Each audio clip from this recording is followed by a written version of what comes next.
WSCF Vero Beach, Christian FM.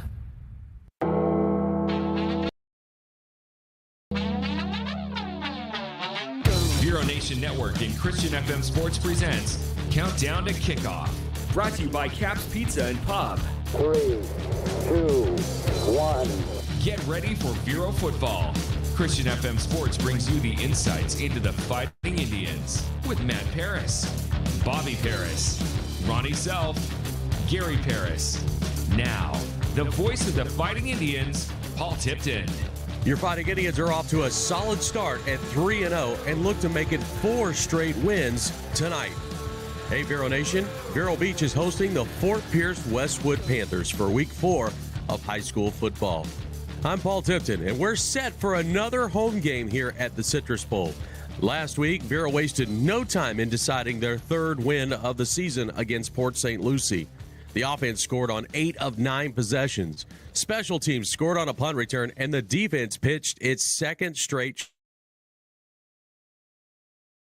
shutout of the season. That capped a 62-0 win.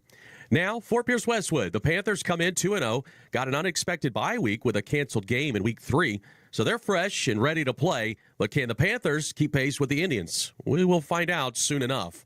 We got the entire Christian FM team here tonight getting set for tonight's contest against Fort Pierce Westwood. But before we get started with anything else, we're going to sit down with our head coach, Lenny Jankowski, and talk about last week's win and getting set for tonight's contest.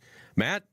Well, Coach Jay, last week, Port St. Lucie Jaguars came to the Citrus Bowl, and what a dominant performance by your defense, only allowing 15 total yards in the whole game and pitching another shutout. Yeah, I don't ever think I'll get tired of talking about shutouts. But yeah, to have the 2nd shutout in a row, I think obviously we don't have to, explain it any further. I mean, our defense is playing really, really well. Port St. Lucie was coming in undefeated and coming off a big win against the defending Colorado State champs. So we had an opportunity to watch them on film in a couple games, and thought our coaches did a really nice job in putting a nice game plan together, and our players really just, coaches are, we're only as good as our players, and we've got some really good players and a lot of fun kids to coach each and every week, and our defensive guys are flying around and really just playing good team defense, playing very unselfish, and that's what it takes. And I think we're doing a lot of the fundamentals and technique, that get emphasized early in the season. I think those things, we're starting to see some of that come to fruition, and guys are tackling better. Guys are, flying to the ball. And we, with the team speed that we have on defense, you see a lot of big hits. You see a lot of big collisions. And once that happens a time or two, then guys have a tendency to not run as hard the next time, and so we set the tone early, and it was a dominant night on the defensive side of the ball for sure. Coach, they talk about turnovers, and obviously every defense is trying to get turnovers, and not very often when your defense gets 4 interceptions. That's a big emphasis each and every week for us is the turnover game, and knock on wood, we've fared pretty well in that department this season, and the results have been what they are. But yes, 4 different guys with interceptions on the night, so that's always exciting. I was really excited about all 4 of them, but Elijah Anderson had a great return there, and almost ended up getting into the end zone on it. But you just kind of see the determination and the effort, after he gets that interception on 4th down. Of course, we had Travis Jeter with an interception. We had Marquise Baskin at the end of the game there with an interception, and we had Keyshawn Campbell off the tip. So that was a guy being in the right place, and really, even on Keyshawn's interception, you just see how he goes after it. He sees the ball in the air, and again, just an effort play, a max effort. You don't always talk about that with interceptions, but that ball went into the air, and that was his ball, and he was determined to get after it. So yeah, a lot of really good things happening. Turnovers are always great, and like I said, we're doing very well in that department. Coach, our defensive player of the game last week was Matthew Bacon, a junior playing defensive line, had a great game coming off of a knee injury. And it looks like that's pretty much past him, and he's full speed. Yeah, I'll say it's past him. I was actually walking into the gym yesterday, or no, actually it was after the volleyball game last night, and had a chance to see Matthew in there. He was cheering on our girls volleyball team, and he jumped up and grabbed the rim on the basketball goal. And I said, I don't know if we'd be, if that's part of the, the ACL therapy session. But anyway, no, I think he's fully recovered and back and playing at a very high level. Well, he certainly is, and not just him, but that whole defensive line. And I think part of the interceptions, when you see it, is that the ability of that defensive line to get pressure on the quarterback. Well, we're going to talk about our quarterback and our offense when we come back. You're listening to Countdown to Kickoff on your Christian FM. Hi, JW from Barker Air Conditioning. These hot and humid days sure do take a toll on your air conditioning system. Barker Air Conditioning offers our ESA annual or semi-annual maintenance plans to keep things in good working order. Barker Air Conditioning, servicing Indian River County since 1959. Air Docs of the Treasure Coast, cooling specialists, are Fighting Indians football supporters. They know how important it is to have a cooling system that can stand up to our Florida heat. Air Docs offers a full range of cooling and heating services, including repairs, tune-ups, and systems maintenance. Online at airdocsac.com and Facebook. Cap's Pizza and Pub, a proud sponsor of the Fighting Indians and Christian FM, serving Vero for over 35 years. Cap's offers Italian cuisine, including pizzas, strombolis, calzones, hot and cold subs, plus wings. A family-owned and operated business, John and his staff are happy to serve. Cap's Pizza and Pub, 725 27th Avenue Southwest, Vero Beach, 772-770-2277 or capspizzamenu.com. More Countdown to Kickoff by Cap's Pizza and Pub. Well, Matt Paris here with Coach Jankowski. Coach, let's talk about your offense. And a few plays definitely stand out from last week's win against the Jaguars. And the first one, now we didn't get the touchdown on because we had a penalty, but Tyler Aronson rolling to his right and absolutely dropping a dime to Dre in the corner. Yeah, I mean, that's a pretty special throw and just really just a good play. It's a shame it got called back, and deservingly so. But yeah, we're just sprinting out, a little sprint out concept there, and Tyler ends up putting, as you mentioned, a dime right on Dre, and Dre does a great job of getting some separation there, and it's been one of my favorite plays to watch, in that he does do a great job of sprinting, and it's really for all practical purposes it's a run heavy formation, and so we're breaking a little tendency there and getting out on the sprint out, and he put the ball right where it needed to be, and like you mentioned, it's If we don't move early, then it's a touchdown. Instead, we did, and I got called back. But it doesn't take away anything from the abilities and some of the things that we've been really impressed with so far this season. Yeah, you just watched the young man, and it was really what I call a next level play. The ability to run, to be able to put that much spin on it and drop it where it was supposed to be was pretty impressive. Coach, another play I want you to talk about is the one with the looks like a jet sweep, and Dre ends up scoring on it. Yeah, that's involved there as well. I mean, it is a jet sweep, so to speak, but we didn't put him in motion.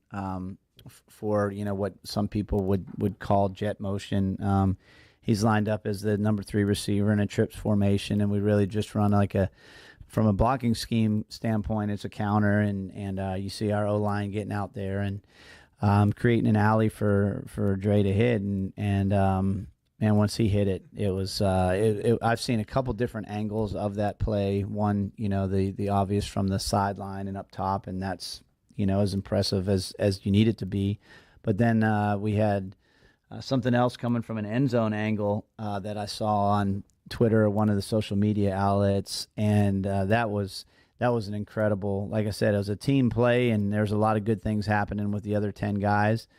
But that joker that had the ball in his hands, I mean, what he was doing, and then he got up the sideline and just ran away from everybody. So great play, and really excited to continue to watch some of that this season. Coach, the last play, if you want to call it offensive, special teams, but the punt return for a touchdown, and just walk us through that, how dynamic that was. Yeah, so that's our sophomore, Justin Woolard, and I think I was talking to somebody earlier this week about his abilities and his talents as a punt returner, and Yeah, it doesn't take much to see his. It's been really exciting, and he's really the perfect guy back there, and his he's got great hands, and he's fearless, and he's got for a sophomore a tremendous football IQ, and then his athleticism and all those things that you look for in a guy back there. But that was, I think it was an 86-yard punt return on record, and we had a couple guys that had multiple key blocks. So it may have been one of the longer plays in the history of the game. I mean, because he reversed fields and went forwards and backwards and stuttered and started and so I don't know, I don't know if they keep record of that, but there was a lot happening, and it was again just something that gets me excited is a max effort play by a lot of guys, but again, the guy that had the ball in his hands did a lot of special things, and it was a highlight type play for sure. Well, Coach, for all intents and purposes, your offense scored on, 8 of 8 possessions. The one at the end was just a kind of a running the clock out. But what a great effort by the offense last week, and sure we'll be looking for that tonight. Coach, when we come back, we're going to be talking about one of your good friends, former coach here, Coach George Ziluki. You're listening to Countdown to Kickoff on your Christian FM. The Tripp family, GNC, and the Miracle Mile are crazy about the Vero Beach Fighting Indians and their fans. Joe and his staff have over 2 decades in the supplement business and know all about sports nutrition, along with vitamins, herbs, weight loss, and wellness products. GNC also offers meal replacements and testosterone support and tailors their products to meet individual needs. 562-2450. The Fighting Indians rely on teamwork, and so does Christian FM. One of those teammates is Scott Sporting Goods. Scott Sporting Goods features an array of sporting equipment, including clothes and shoes. They are also the ones that fit our Fighting Indians broadcast team with the Fighting Indians apparel. Located in downtown Vero Beach, 1407 20th Street. Their phone number is 778-0661. Thanks to Scott Sporting Goods. Ohana Water Systems is proud to partner with Christian FM. Hi, I'm Mikey, owner of Ohana Water Systems. We've created a technology that takes city and even well water and turn it into drinkable, pH-balanced, remineralized alkaline water throughout the entire house. Our system also protects the plumbing and appliances from hard water damage. No obligation consultations and water testing available. Online at ohanawatersystems.com. More Countdown to Kickoff by Caps Pizza and Pub. Welcome back. Well, Coach, tonight we get to honor a great man. His family will be out there at the coin toss. Coach George Ziluki, former coach here at Vero Beach High School, and obviously a friend to us all. And, Coach, he's got some special things, or his family's doing for the kids in the area. Yeah, there's not a day that goes by that, I don't think about Coach George, and it's usually multiple times a day that, and it's been a little over a year now, and there's just so much that he did for us as a program, me personally, and then just all of us. Like you mentioned, he was a great guy, and we knew that while he's with us, and we want to continue some of the legacy that that he brought to our program, and his family has the Cleats for Coach George Fund that is set up, and one of the things that made Coach so special is that all of what he did, nobody ever knew it was going on. He was just one of those guys that he didn't want any extra notice or credibility when somebody needed something. When I say somebody, a player, a family, or anything that somebody need, he was one of those guys that was always there to help out. And as we found out, he was, if a kid needed a pair of cleats or needed anything, really, he was that guy, and just a special person, and a lot of what we have going on here on Friday nights, he's responsible for, and he was kind of the MacGyver of the staff, and that, if there was something that could be done a little easier, and he would tell me, on a regular, if there's anything that I can take off your plate. That was like he loved doing those kinds of things and just making somebody's job or somebody's day a little bit better, a little bit easier. And he had that unique quality to make that happen. And so much fun to be around, and we miss him, like I said, and think about him all the time. And so tonight's a special night for me. It's a special night for our program. He's got a great family. His wife Marty and his daughter will be out there, and his grandkids. They always put a big smile on our face, and so we're honored to have them out here for the coin toss. They are doing the bracelets and all that money that is raised for those bracelets, those Live Strong type bracelets that we wear in memory of Coach George. All of the money that is donated for those will go to that Cleats for Coach George fund, and Marty's doing a great job of handling all that, and she's with our program all the time, and text and email, and just wanting to know who needs what, and so. Again, it's a special night for us, and we're honored to have his family here. Well, that is, and Coach George was a special guy. I remember one time just watching him get the camera stuff coming up from coaching, grabbing the camera stuff, taking it down. But well, Coach, we see this on halftime, and if when you come to the games every week, it seems like there's something that you guys, Vero was trying to honor. It was veterans last week, and it really makes the program just that much more special. Yeah, well, we have a special night. Friday nights are special here, and if there's anything that we can do to rally our community and bring some notoriety to something that whether it's a good cause tonight. Also for pregame, we'll have our unified sports team out there that is special needs student athletes that get to participate and compete, and we have a couple state champions that we're going to recognize tonight before the game as well, and Coach Bird does a great job with those guys, and so yeah, we'll have and I think Dr. Moore's going to be here as well, superintendent, and some school board members. So I'm excited. Dr. Peggy Jones was the one that got the unified sports thing started with the FHSA, and so we're again, like you mentioned, I'm glad you noticed that. We do feel like we've got a special platform here on Friday nights to recognize and honor different events that are happening in our community. So again, thank you guys for all you do. We appreciate that, Coach, and we thank you. And I think the correct word is it's an event. When you come here from the tailgating all the way to the end, it's really something special. It's a community group, and that's what makes Vero so unique and just Vero. Well, when we come back, we're going to take a look at tonight's opponent, Westwood. You're listening to Countdown to Kickoff on your Christian FM. Hi, JW from Barker Air Conditioning. These hot and humid days sure do take a toll on your air conditioning system. Barker Air Conditioning offers our ESA annual or semi-annual maintenance plans to keep things in good working order. Barker Air Conditioning, servicing Indian River County since 1959. Perkins Pharmacy in Vero Beach is glad to be a supporter of Christian FM and to help put Fighting Indians football on the radio. Owner Edwin Perkins and his staff are all big fans of the Fighting Indians, and they hope Coach Jankowski and the team have the right prescription for another winning season. Perkins Pharmacy is on State Road 60, right across the street from KFC. Their phone is 978-6470. Molinari Pools is a proud supporter of Fighting Indians football and Christian FM. A family-owned and operated business, the Molinari family, longtime members of this community. Joel Molinari, a former Fighting Indian, loves serving the Treasure Coast residents, from pool cleaning to repairs to pool remodeling. Molinari Pools. Love people, love pools. 772-778-2633 or molinaripools.com. More Countdown to Kickoff by Cap's Pizza and Pub. Vero is taking on 2-0 Fort Pierce Westwood tonight.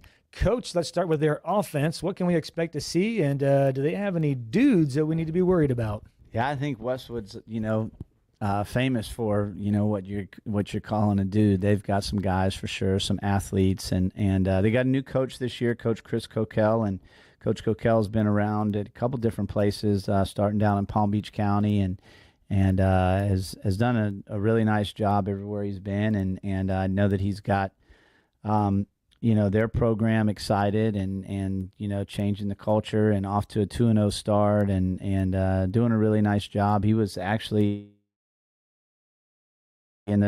spent last couple seasons in the broadcast booth working down there at with the ESPN, local ESPN and the high school football hysteria that they've created down there, and So, it's good to have him back, on the sideline and coaching. I've known Coach for a while. So, as from a scheme standpoint, there will be, what we would call a spread offense, and they'll line up in a shotgun, and they'll play a couple different quarterbacks.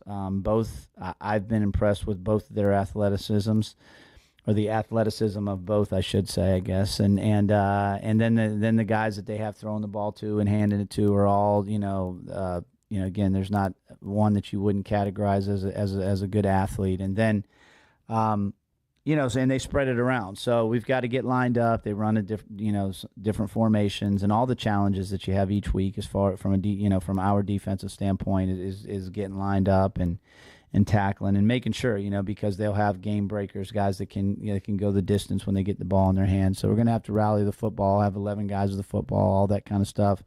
Again, try to win and dominate the game up front. I think that's going to be a key. Our D-line gaining an advantage over their O-line. That's going to be something that we're going to look to try to get done. But again, it's you never know how these games go and what you're going to be in for. But each and every one of them has a challenge. Well, Coach, let's switch to the other side with Westwood's defense. So far, it looks like Vero has seen man-to-man. We've seen 2 high safety. We've seen single high safety, cover 3. We've seen about it all. What do we expect from Westwood tonight? Well, I know they're very proud of their secondary. They've got some guys that can flat out play on the back end of their defense. And what I've been very impressed with as well is their linebacker, number 0. He's a guy that's around the football, all the time. He's a very good tackler and appears to be their leader on defense, kind of the quarterback of their defense, so to speak. Up front, they're multiple. They've got guys that move around. They stem, do some different things and try to create some chaos on their defensive side of the ball. So I would, best categorize it for our listeners as being very multiple, and so we'll have to hang on to what we do, the details of our offense to, again, make sure that we're taking care of our business and again, play, to the details and make sure that we're paying attention to detail, because if we get off that and we've got guys that are busting and not taking care of their own assignment, then it could create some problems for us. But we'll try to, do what we do each and every week offensively, and I don't know that they're going to cooperate, but we're going to do our best. Well, Coach, as always, we appreciate you sitting down with us. We'll let you get back to the boys. We'll be right back with more Countdown to Kickoff on your Christian FM. Hi, JW from Barker Air Conditioning. These hot and humid days sure do take a toll on your air conditioning system. Barker Air Conditioning offers our ESA annual or semi-annual maintenance plans to keep things in good working order. Barker Air Conditioning, servicing Indian River County since 1959. Christian FM can put this game on the radio thanks to the support of businesses like Chuck Bateman State Farm Insurance in Vero Beach. Chuck's goal is to create an atmosphere where customers can talk about what's important to them. He's also a huge supporter of our local chapter of the Fellowship of Christian Athletes. Chuck's phone is 567-1106 or chuckbatemaninsurance.com. A septic system is only as good as the installation and maintenance. Reliable Septic is the name known along the coast for being the professionals who install and service these systems for both residential and commercial uses. They'll determine the on-site needs and design considerations for a complete wastewater treatment system, thanks to Reliable Septic Service. 772-562-4242. More Countdown to Kickoff by Cap's Pizza and Pub. Welcome back as we get set for Week 4 of high school football. I'm Paul Tipton along with Gary Parris, and we thank you for joining us inside our broadcast booth presented by Joey's Downtown Dapper Barbershop. We are currently in a weather delay. We slightly right after 6 o'clock, the horn sounded. So we're in the middle of that 30-minute window right now of the delay. We're hoping that maybe that'll somewhere around 6:35 to 6:40 that maybe that'll get lifted. We'll get the all-clear sound, and this team will get back out on the field. So I expect we'll have a slight delay in getting to kickoff, probably maybe around 7:15 if my math's correct. Oh, man, that just gives me more time to talk about all the little things that goes on to put a broadcast together. right? Yeah, well, I'm going to be interested to hear that myself, by the way. So stay tuned for that. That should be an entertaining segment for sure. Right now, though, we want to talk about what hopefully will be a very special occasion here at the Citrus Bowl. As tonight, we're going to honor one of our late coaches, and that is George Ziluki. A year ago, it's hard to believe it's already been a year. He passed away due to complications from COVID, and his family's going to be here tonight to be a part of the coin toss and just honor their family. And so many great things. You, Gary, I knew George a little bit. You knew him a whole lot more because you were part of the coaching staff and got a chance to really know Coach George Ziluki. George was a unique individual.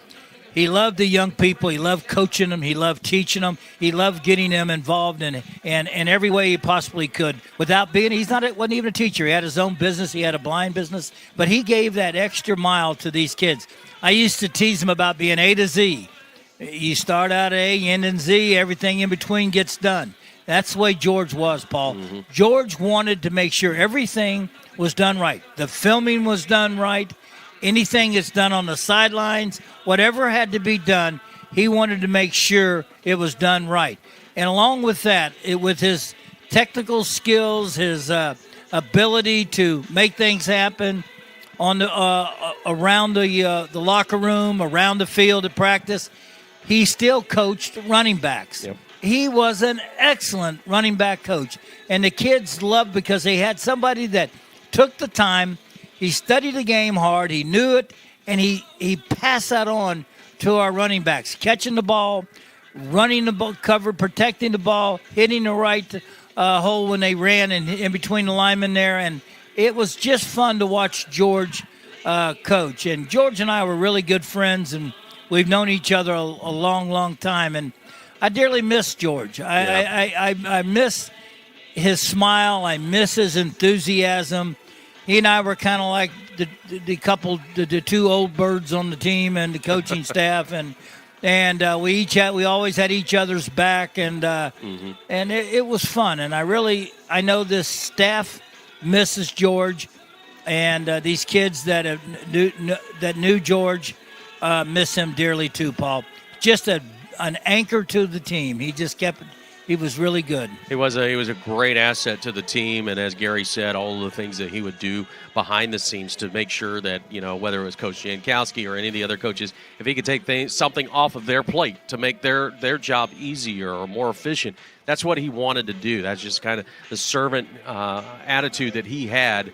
Wanted to be around the program, loved being around the kids. And then there's another aspect that Coach George was famous for, especially if you knew him behind the scenes, and that was, his generous nature. And he always wanted to make sure that these kids that were coming out to play for football, that they had the right equipment and they had the proper equipment to be out there on the field, especially when it came to their footwear.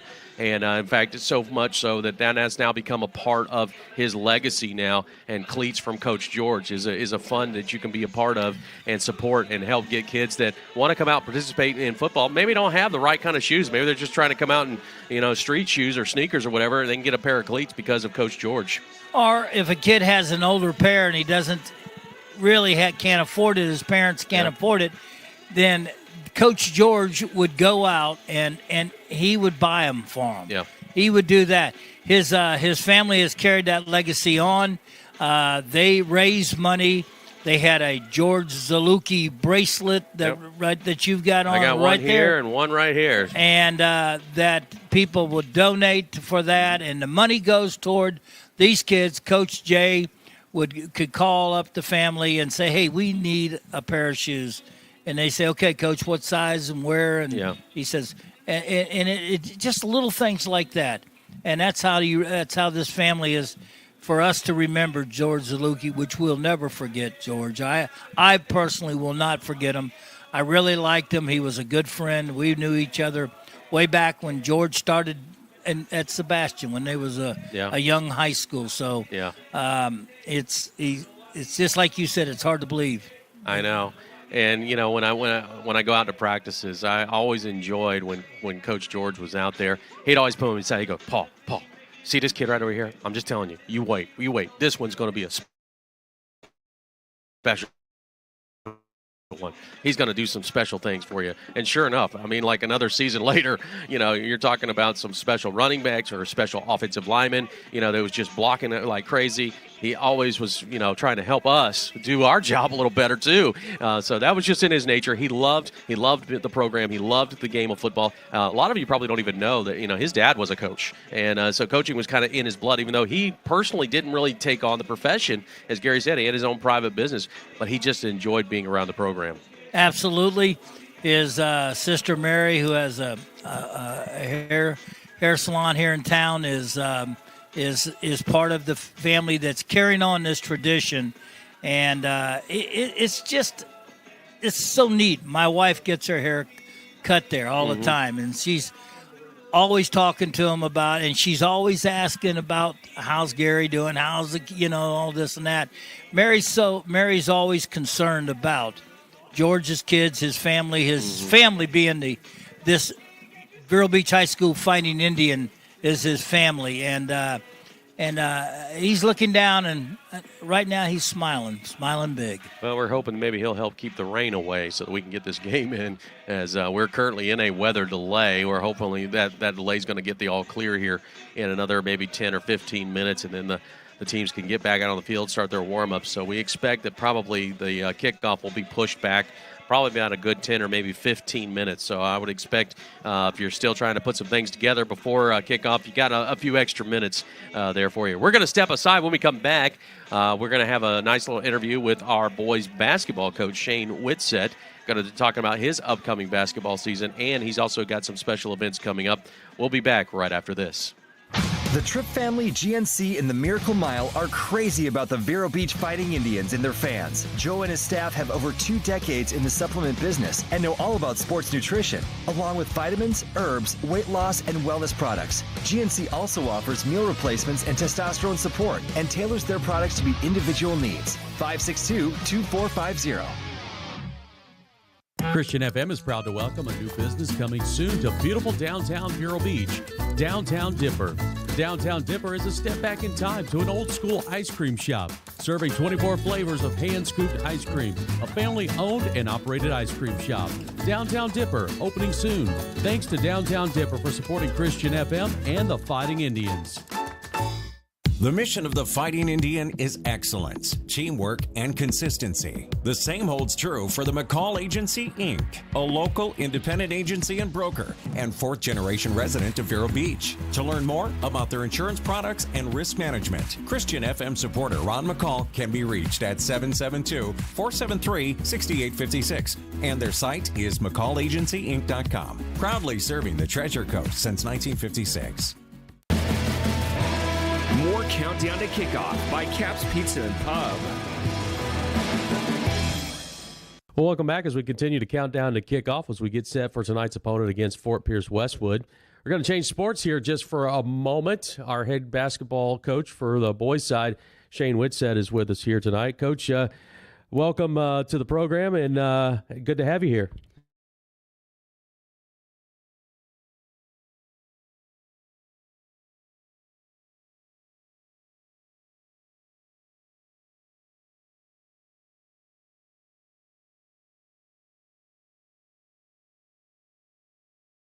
The way you wanted to finish the year, I'm sure, just barely missing out on the playoffs, and the season is behind you now, but you get set for next year. But quickly, tell me about last year, 13-10. What were the highlights for you?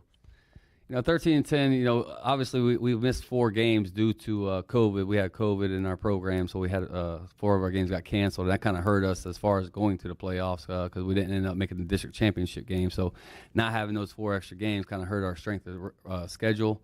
Had we been able to play those games, we probably would have snuck in with the 8th or 7th seed in the playoffs. But unfortunately, that didn't happen. So it was frustrating because, we don't play this game. I don't coach not to make playoffs. Every year that's the expectations is get to the playoffs and see what you can do there because I always believe anything's possible once you get there. So that was pretty frustrating. But, at the beginning of the year we lost our 2 point guards before the season even started, so that kind of put us behind the 8 ball. We didn't have somebody to run the show when the season started, so we kind of had to build within. and throughout the season. And so that's always hard to do, especially when you haven't had a guy that's played point guard before to kind of come in there and try to run the team. So we made the best of it. We tried to do the best we could do, and unfortunately we just didn't quite get it done to get to the playoffs. Yeah, it was unfortunate, but you get to put that one behind you, and you get to start the next chapter now. You're 0-0, and very much like football, basketball, it's a year-round situation. I mean, you're going to get into the weight room. You're going to go out there and start running wind sprints and do all those things to get the agility back and get the legs stronger and all those kind of things. Tell us about off-season workouts. Off-season workouts, we started back in March, last year. Normally we play in about 5 or 6 terms before the summer gets here. But this past off season, a lot of my guys play with their AAU teams, and they weren't as committed to the high school program as what they might have been towards their AAU program. So we missed out on a lot of tournaments this past off season due to these guys, going to play with their AAU teams rather than us. So that was kind of frustrating. And now they seem to be a little bit more committed right now. So we're kind of already behind the 8 ball, but I'm seeing positive signs of at least they're starting to show up and doing what I'm asking for them to do, but I just need more of it. So that leads us into getting set for the season. The season will start, I believe, somewhere around about Thanksgiving time, I think is when you start getting some of your exhibition games in. You also got fundraisers that you've got on the schedule as well. So tell us about what's on the docket. Yeah, well, actually, on September 24th, we're doing the McDonald's fundraisers for the McDonald's here around town from 9 to 1 p.m., 9 a.m. to 1 p.m., where McDonald's is going to donate 10% of their earnings to our program. Coach Mr. Jeremy Odom, the guy that runs all these ones, he helps us out tremendously, so we're very appreciative to him. And then after that, we have our golf tournament, our annual golf tournament. This will be our second one, actually, that we've been doing since I've been here, and that's on October 29th. So we are still looking for more players, sponsors, prizes for the tournament. So all those 3 things combined, if anyone wants to reach out and help out, that'd be great. And if they want to reach out and either sponsor or participate in the tournament, how do they do that? If they go to our website, which is verohoops.com, all of the information shall be on there as well. Or they could reach me at my school email, damian.witz@indianriverschools.org. All right, so it's verohoops.com. That's the best way to find out the information and then make contact and get set up for either sponsorship or participating. That's you see October 29th, right? Yeah. So, it's a good time. I know a lot of us will be out there, be having some fun out there, hacking at the course and maybe try not to tear it up too much. But, Coach, we look forward to a new season coming up here in just a few weeks. Yeah, I appreciate you guys' support and look forward to seeing you out there. All right, we'll have more Countdown to Kickoff coming your way right after this. The Tripp family, GNC, and the Miracle Mile are crazy about the Vero Beach Fighting Indians and their fans. Joe and his staff have over 2 decades in the supplement business and know all about sports nutrition, along with vitamins, herbs, weight loss, and wellness products. GNC also offers meal replacements and testosterone support and tailors their products to meet individual needs. 562-2450. A family business for 25 years, Total Golf Cart supports the Fighting Indians and their fans. They're the authorized club cart dealer and love to assist buyers to find the golf cart that best meets their needs. They offer both new and used club cars. And Total Golf Cart also has a full service department at 1140 South US 1 in Vero Beach or at TotalGolfCart.com. Hi, Derek West here from the Genesis Church of Vero Beach. We are proud supporters of Fighting Indians football and Vero Beach athletics. We invite you to join us this Sunday at 9:15 for our services. If you can't join us in person, please visit us online at gcvero.com. Genesis Church of Vero Beach, place of love where honest men are known and unafraid to love the hardest home. Visit us at gcvero.com.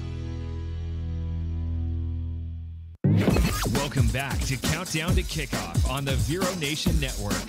Time to get to know your Indians. Tonight's guest is Keyshawn Campbell, one of our starting linebackers. All right, bro, here we are. We're coming into week 4. Week 3 last week against Port St. Lucie, man. It was just like you guys were playing lights out football on the defensive side. What was it like down there on the field? It was pretty good. We got them scared up from the start, so I knew we were going to win from there. When you say you get them scared, is that some of the pregame hype or talk or anything like that? What's going on? Just going on the field, talking to them, looking them in their eyes. You can just tell somebody who got fear in their eyes. You can tell. So I asked you before, does it bum you out when you only get to play maybe a half of football, or you kind of go, you know what, this is pretty good. I get to sit back and watch these other guys.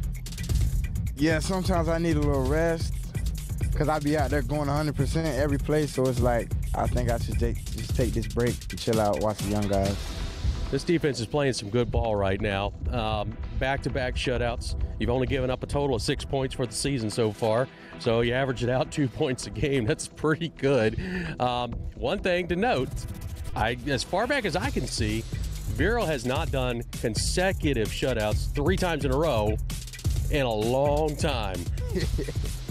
Yeah, we just out here like every practice we're demanding greatness. Like we're demanding 100% from everybody. You know, if you don't give it to us, then we're going to get on you like every time. What do you do for fun when you're not playing football? When I'm not playing football, I'm just at home. Yeah, fun, mostly football. I love the college because I think the NFL is getting a little soft. Yeah, so and the college look like rough, so I like to watch the college, like Alabama and Georgia. Those are my teams. What do you like about the college game? I mean, is it just about the fact that every week these guys got to bring it? I mean, it's not like the pros where maybe we got a chance to coast this week. What do you like about that game? Like everybody's trying to get it. They're trying to get that ticket. So everybody's gonna go 100%. They're not gonna loaf. They're not gonna like be back there trying to chill. Everybody's trying to go 100 and they're banging and banging and banging. That's what I like about it. You know what's interesting about the college game now? Everybody wants to talk about the transfer portal and how that's really changed the game. But for the game overall, how do you feel like is it helping the game, or do you feel like it potentially is hurting it? It's kind of hurting the high school kids a lot, but it's helping out a few teams. But it's mostly hurting the high school kids who trying to get out there because like people in the portal taking up opportunities since they're older, and people want older guys now. So you got to bring it more now. So for you've had this journey for a little while now, trying to figure out what school you're going to go to. You've selected Troy, and you've given a verbal commitment to Troy at this point. Thinking about all of that, I mean, how did you come to that decision that, all right, Troy's my school? It seemed like a brotherhood over there. It seemed pretty good. It seemed like Vero. All right, well, I like that. Tell me a little bit about your family. I live with my uncle and my aunt, my brothers and my cousins. It's a full house, but we like it. Yeah, we make everything work though. All right, do you win at the table every night? Yeah. I eat a lot. Yeah, all right, well that's cool. Hey, when you get to Troy and you start hitting those books, what do you think you want to study? What do you want to shoot for as a career?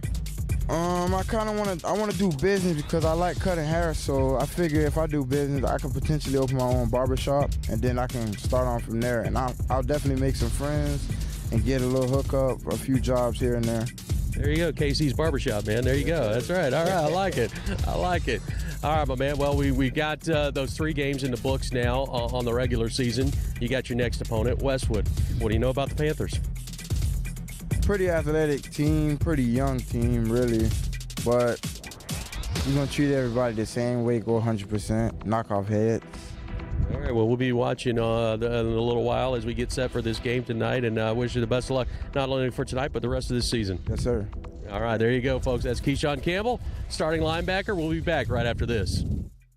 Hi, JW from Barker Air Conditioning. These hot and humid days sure do take a toll on your air conditioning system. Barker Air Conditioning offers our ESA annual or semi-annual maintenance plans to keep things in good working order. Barker Air Conditioning, servicing Indian River County since 1959. Jeremiah's Italian Ice loves our Vero Beach Fighting Indians. Jeremiah's offers over 40 flavors of Italian ice and 2 flavors of soft serve ice cream. The showcase of the menu is layering the 2 together for their gelati. Located off State Road 60 in the Marshalls Plaza, Jeremiah's Italian Ice. Live life to the coolest. More Countdown to Kickoff by Cap's Pizza and Pub. And welcome back. We're at the Citrus Bowl, Billy Livings Field. Currently, it is an empty field because we are in a weather delay. The horn sounded shortly after 6 o'clock, and we were thinking maybe this horn would get lifted right about this time. so far. We have not got the all-clear signal just yet, so hopefully we'll get that pretty soon. I'm sure, like most of you probably are, everybody's checking their apps to see what the radars is, so I don't have to explain it all to you right now. But let's take a chance here and go check in with the guys that will be roaming on the sidelines. They're undercover right now. We'll start with Ronnie Self. Ron, defense has been playing some lights-out football all season long, only giving up a total of 6 points for the season. You average that out for 2 points a game, back-to-back shutouts. That's pretty good defense. To say the least, that is real good defense in any person's ballpark, whether it's basketball, football, baseball. Anytime you don't give up very many points, and that's a good defense. So hopefully Vero will come out and continue with that tonight. Unfortunately, it's going to be a bit wetter field. There's no water standing on the field, but it is like walking on a wet sponge when you go out on the field. It looks great from up here where we're at right now, but it's definitely wet, and you can see where the boys were warming up a little bit earlier, where it's chopped up a little bit and turned up. So field will probably come into play tonight if we get this game in. You know, Ronnie, we dealt with this last week. A little bit of a delay. It takes, guys, especially when you talk about athletes, they like the routine. And when the routine gets interrupted, that can sometimes spell danger for the team. But last week, the guys seemed like they handled it well. What was the mood like when the guys got back on the field once they got the all clear? It was, let's go back to work. And I'm sure that, the coaches did what they can do to keep the guys focused while they're in the locker room and their mind on the game and don't let it wander. And, probably some of them are going through their same game preps in the locker room or just outside the locker room that they go through. Like if they were on the field, they don't get to do the passing and that kind of stuff. But some of them's got some stuff that they do kind of individually, and they're probably working on that right now, and just to keep their mind focused on the ball game tonight. And hopefully they'll come out and be as focused this week as they were last week and the week before. Hey, as a guy that played defense, and you watch this defense these last, counting the exhibition game, 4 games now, what stands out to you about this defense? What do you like? Just about everything right now because everything's clicking. But right. I like their intensity.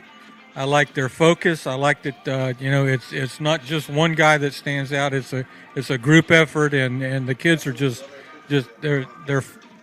they remind me of the football teams in the early '80s, mid '80s, where the kids were all just flying to the football defensively, and that's what we've got tonight. All right. Well, we'll see what happens here when we get the all clear signal. See if we can get these guys back out on the field here pretty soon. Covering the offense tonight will be Derek West. And, Derek, you got an offense that's putting up 50 points a game, and very much like that defense, there's not a whole lot to complain about on that offense. It's really challenging from an analyst standpoint to think about something that you can look at and say, hey, this needs to be improved and this needs to be improved. When you look at last week in particular, really the majority of those points coming in the first half, just really good balance with our passing game and good balance with our running game. Tonight, assuming we do get to play tonight, I think it's a beautiful night for football in the Citrus Bowl, by the way, just by looking at me, but I'm glad I don't get paid to judge the weather. But tonight, assuming we do get on the field, I do think that one of the keys really in this game and going forward in our season is first down efficiency. What I mean by first down efficiency is this. When we get 7 yards or more, or just about a yard or two to go for a first down, we go into something in our offense that's called NASCAR. And NASCAR really is a way to prevent the defense from substituting. Lenny has spotted a weakness in the defense or something like that, and so he wants to go really fast and get to the ball. Well, it sounds good in theory, but to know NASCAR is going to be automatically kicked in after a 7-yard gain, every offensive lineman, every receiver, the quarterback, the receivers, everybody has to be on the same page. and knowing that. And so I think it's something for people at home to watch or to look at it and say, hey, when we get 6 or 7 yards, we're about to go hurry up here. Let's make sure that we can get that. And you're always your greatest opponent. You're really playing yourself each week. And I think just improving on those little things like the offensive line did last week, and just improving on those little things, knowing where to be in the right place to be, knowing when NASCAR is going to kick in, maybe when it's not, all of those different things are going to be really important if we want to go really far and make a deep run in the playoffs. All right, thanks a lot, Derek. We'll be checking in with both Ronnie and Derek through the course of this night. As soon as we get the all clear, we can get the teams back out on the field, get warmed up, and get set for tonight's contest as we sit at about 10 minutes before 7 o'clock. So who knows? We thought maybe originally it might be like about a 7:15 kickoff. Now probably think it might be a little bit later than that, but as we get information, we'll be sure to pass that along. We're going to step aside. We're going to come back. Gary and I are going to talk a little bit more as we get set for Week 4 of high school football. Vero Beach here tonight to take on Fort Pierce Westwood. We'll be back. The Tripp family, GNC, and the Miracle Mile are crazy about the Vero Beach Fighting Indians and their fans. Joe and his staff have over 2 decades in the supplement business and know all about sports nutrition, along with vitamins, herbs, weight loss, and wellness products. GNC also offers meal replacements and testosterone support and tailors their products to meet individual needs. 562-2450. Since 1980, the Village Beach Market has been that local store on the beach filled with friends that always has something for everyone. And we've been Fighting Indian fans for generations. From fresh baked goods to prepared foods to chef-inspired lunches and dinners, our slogan says it best, simply better. We're online at villagebeachmarket.com. Christian FM thanks Paris Family Chiropractic for their support. Dr. Matt Paris is a longtime resident of Vero Beach and a former quarterback for the Fighting Indians. Just like our Fighting Indians work hard for the win, Dr. Paris works hard for a patient's well-being. From proper alignment to good nutrition, Dr. Paris helps patients achieve the win. Paris Family Chiropractic. When the spine is in line, everything is fine. 299-4649 or parisfamilychiro.com. The Fighting Indians rely on teamwork, and so does Christian FM. One of those teammates is Scott Sporting Goods. Scott Sporting Goods features an array of sporting equipment, including clothes and shoes. They are also the ones that fit our Fighting Indians broadcast team with the Fighting Indians apparel. Located in downtown Vero Beach, 1407 20th Street. Their phone number is 778-0661. Thanks to Scott Sporting Goods. More Countdown to Kickoff by Cap's Pizza and Pub. So currently in a weather delay here at the Citrus Bowl. We're not really sure when we're going to get the all-clear signal. I mean, we look at the radar. The radar looks like maybe we're outside of that range where the horn would go off and might have got an all-clear, but so far nothing yet. So as soon as we get that information and the all-clear, we'll be sure to let you know. Hopefully we'll be able to get this kickoff in because it looks like, Gary, we're probably looking at somewhere like around 8:30 that another big cell is going to come through. So I'd like to get this game going. Yeah, if I was my man Jim Cantori, I would be saying there's a front just to the south of Vero Beach that's moving at about 8 to 9 miles an hour, and it should be here sometime around 8:30 and put a lot of rain on the ground. So be careful in the flooded areas, but that's what the weather guy would say, and that's what it looks like it's going to do. It's going to come back around 8:30, and it looks like we got some rain coming in. Hey, how about Derek and Ronnie, like news hounds? I mean, did you notice that? They're like news hounds. I mean, Ronnie gave us a great report about the field out there, and he's right. You look out there, the conditions of the field, it's the cuts. That's going to be the hardest thing is you make your cut. You're used to making a hard plant and cut. You're going to find that you can't do that. You're going to find that you're going to have to take controlled cuts. And the advantage to that to offensive players is you know where you're going. Mm-hmm. They don't. Yeah. So you've got to be careful about making those not so long stride cuts, but those little short plants, and then you'll be able to work your way through that. And I thought they did a great job as news hounds telling us. And how about Derek coming up with NASCAR? I mean, not many guys know that term is after you make a 7-8 yard play, we hurry up to the line so they can't adjust, and we've got a play already on the in hand as the coaches get running up there. Yep. He's giving them the signal, and that's good. That's good observation about. See, I told you they pay attention on the sideline. You don't say that during the broadcast, though. Well, you know. no, I can't get him I can't get him to give me a number. Who made that? Who recovered the fumble? Who made that hit? We can't see over there, and they're 5 feet away. And I get, well, you got a better angle than we do. I'm picking on them, folks. We have a great time up here. Well, since you alluded to it earlier, you were going to talk about the behind the scenes of this broadcast. So I mean, we're kind of like neck deep into it now. Yeah. You want to jump in on this?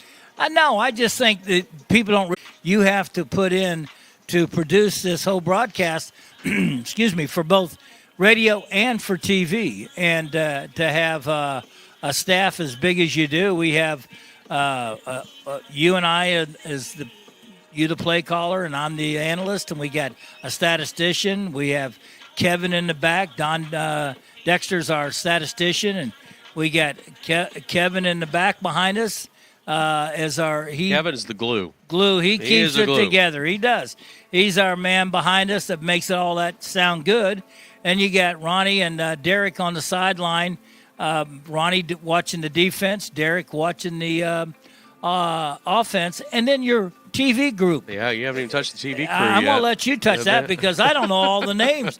These guys. I do know Jay Kendall is in charge of the TV. But yeah, so you got Jay, and Jay is, he's the director over there, and he's very much like Kevin. He's the glue that keeps that all together over there on that side. And when I say that side, because, where we've traditionally broadcasted from it when we're at home, we're actually over on the visitor side in the press box where we've been for many, many years. But for the video perspective, we needed those guys to be over on the home side because it's a little higher up, gives a better angle and whatnot. But, with Jay Kendall leading the charge there, and then you got Devin Ingram that helps out with Jay there because it really is it's a two-man operation there, just taking care of switching from camera views to having the information down at the bottom of the screen there where you see the score, you see the clock, you see the down and distance, all that kind of stuff. You see sponsor information.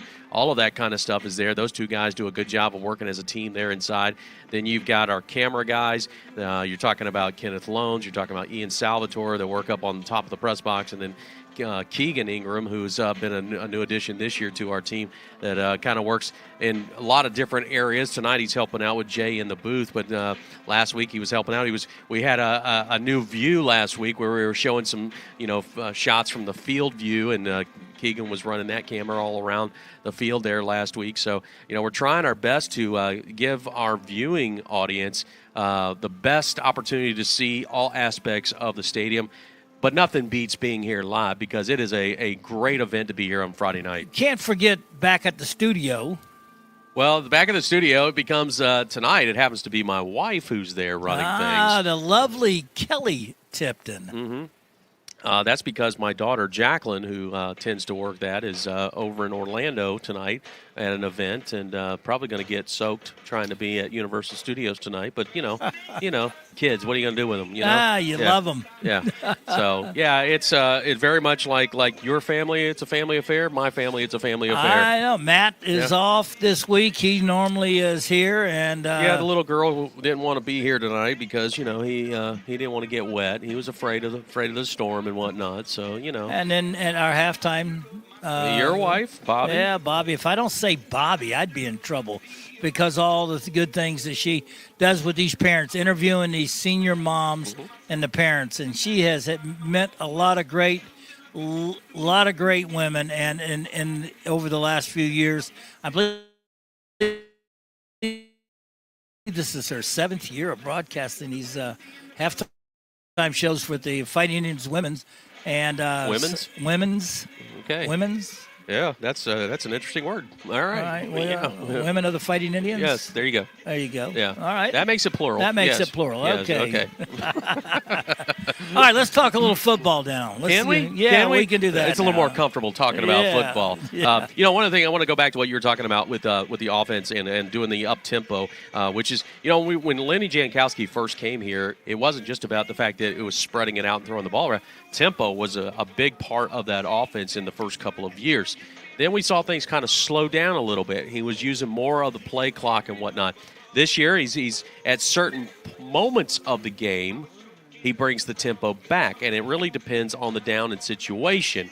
Talk about that. Well, one of the reason you see it not only just in high school, but you'll see it in college now. The college coaches, I had the privilege of working for when Scott Frost was at UCF, and Scott had a more of a tempo-like type of attitude, but not as much as Hype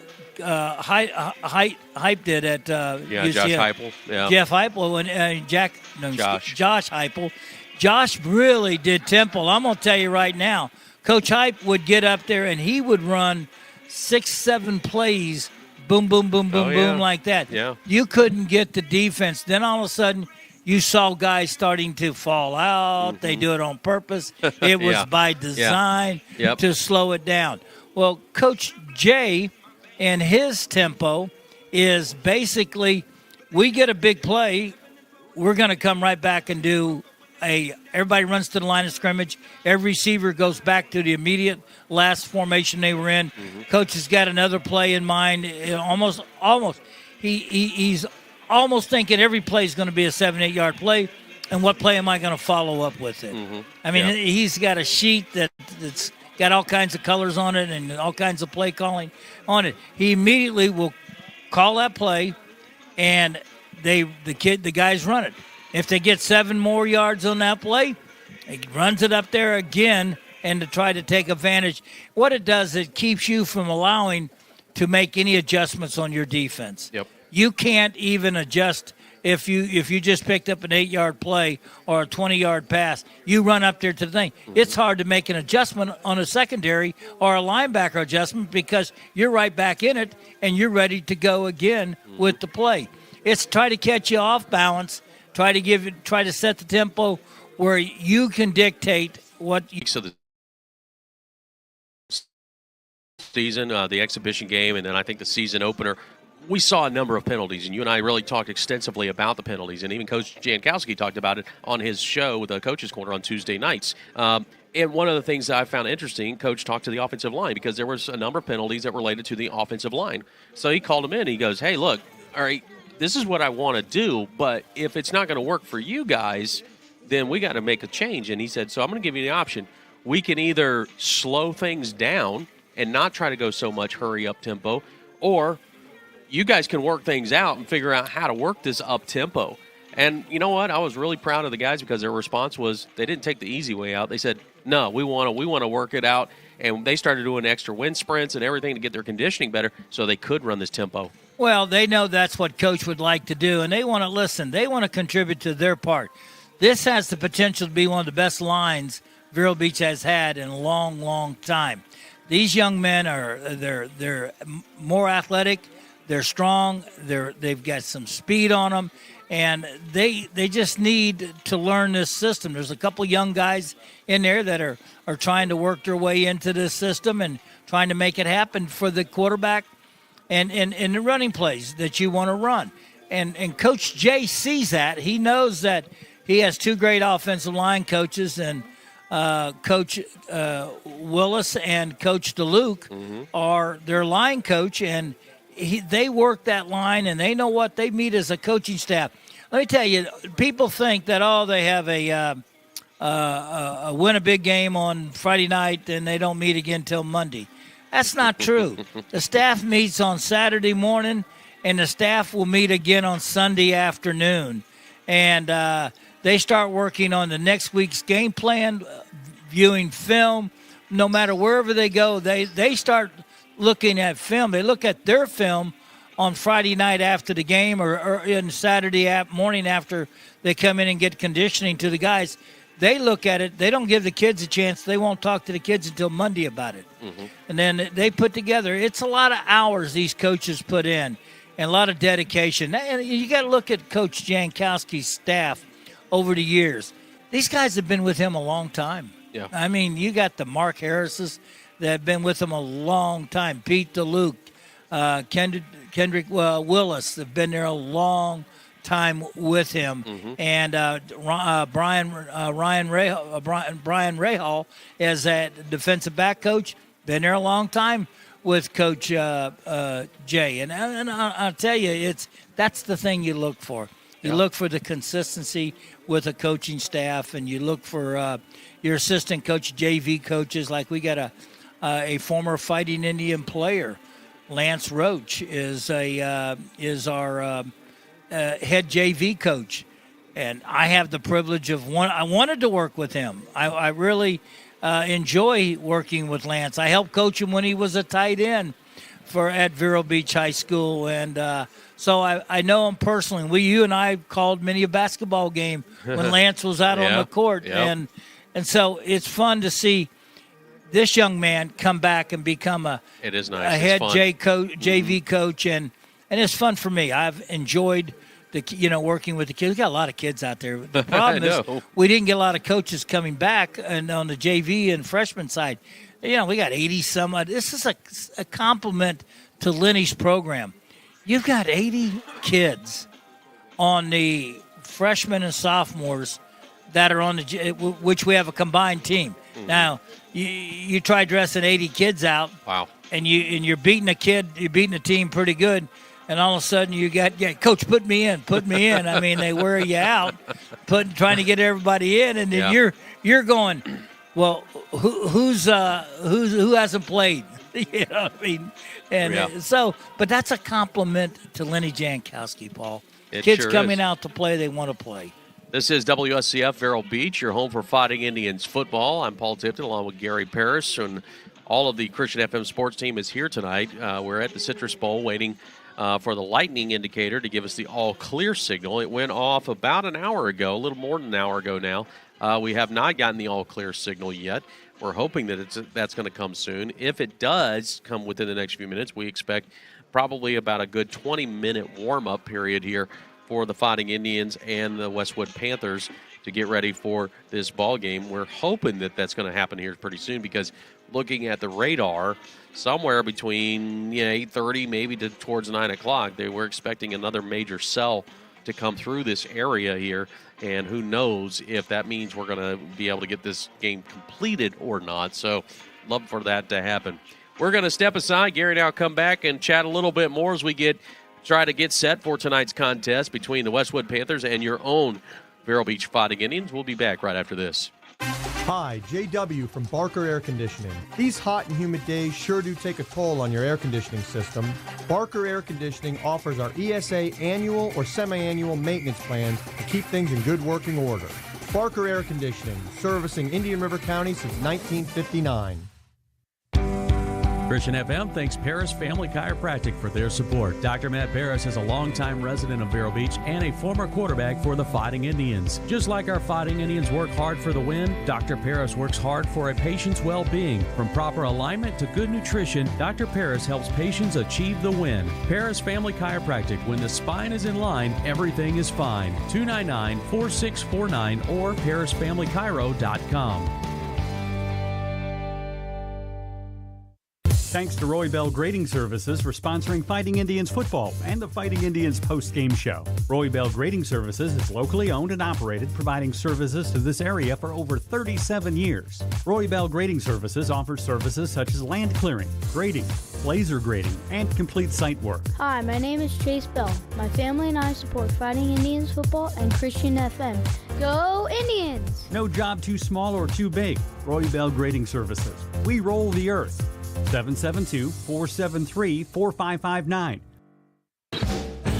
More Countdown to Kickoff by Cap's Pizza and Pub.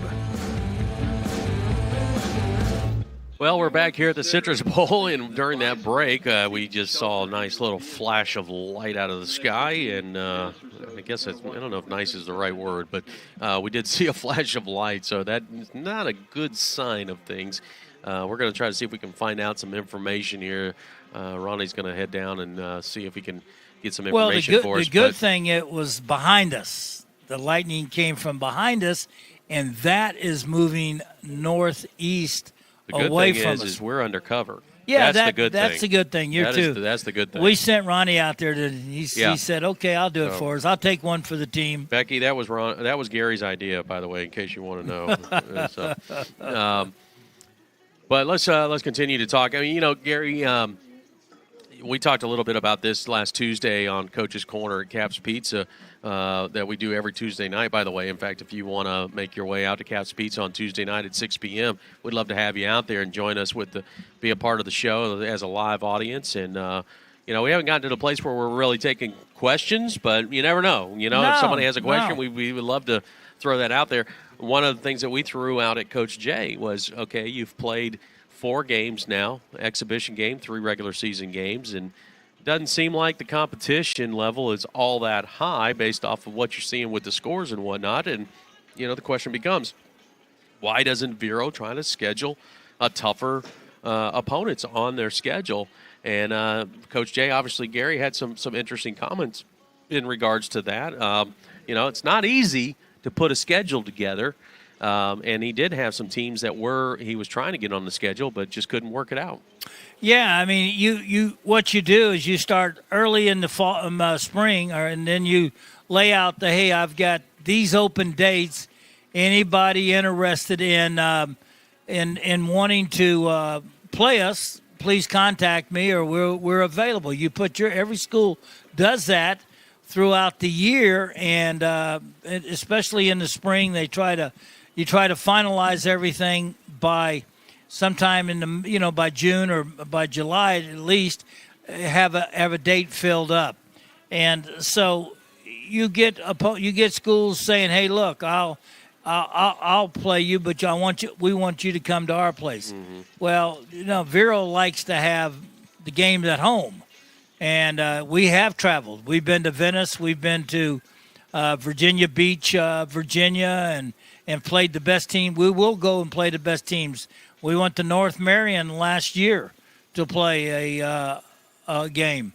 And, let's go back to Ronnie now. Yeah, Ronnie's got, I think, some information here, so why don't we go down to Ron. Ron, what you got? The information is right now we're probably looking at about an hour till kickoff at this point. They just had another lightning strike, so that's 30 minutes and then 30 minutes to warm up, so we're looking at an hour right now. Okay. We're looking at the radar, and it's all over the state, and it just looks like it's kind of encircling us right now and kind of closing in on us. And the wind has picked up, and that's usually a sign that we got some rain coming in for sure.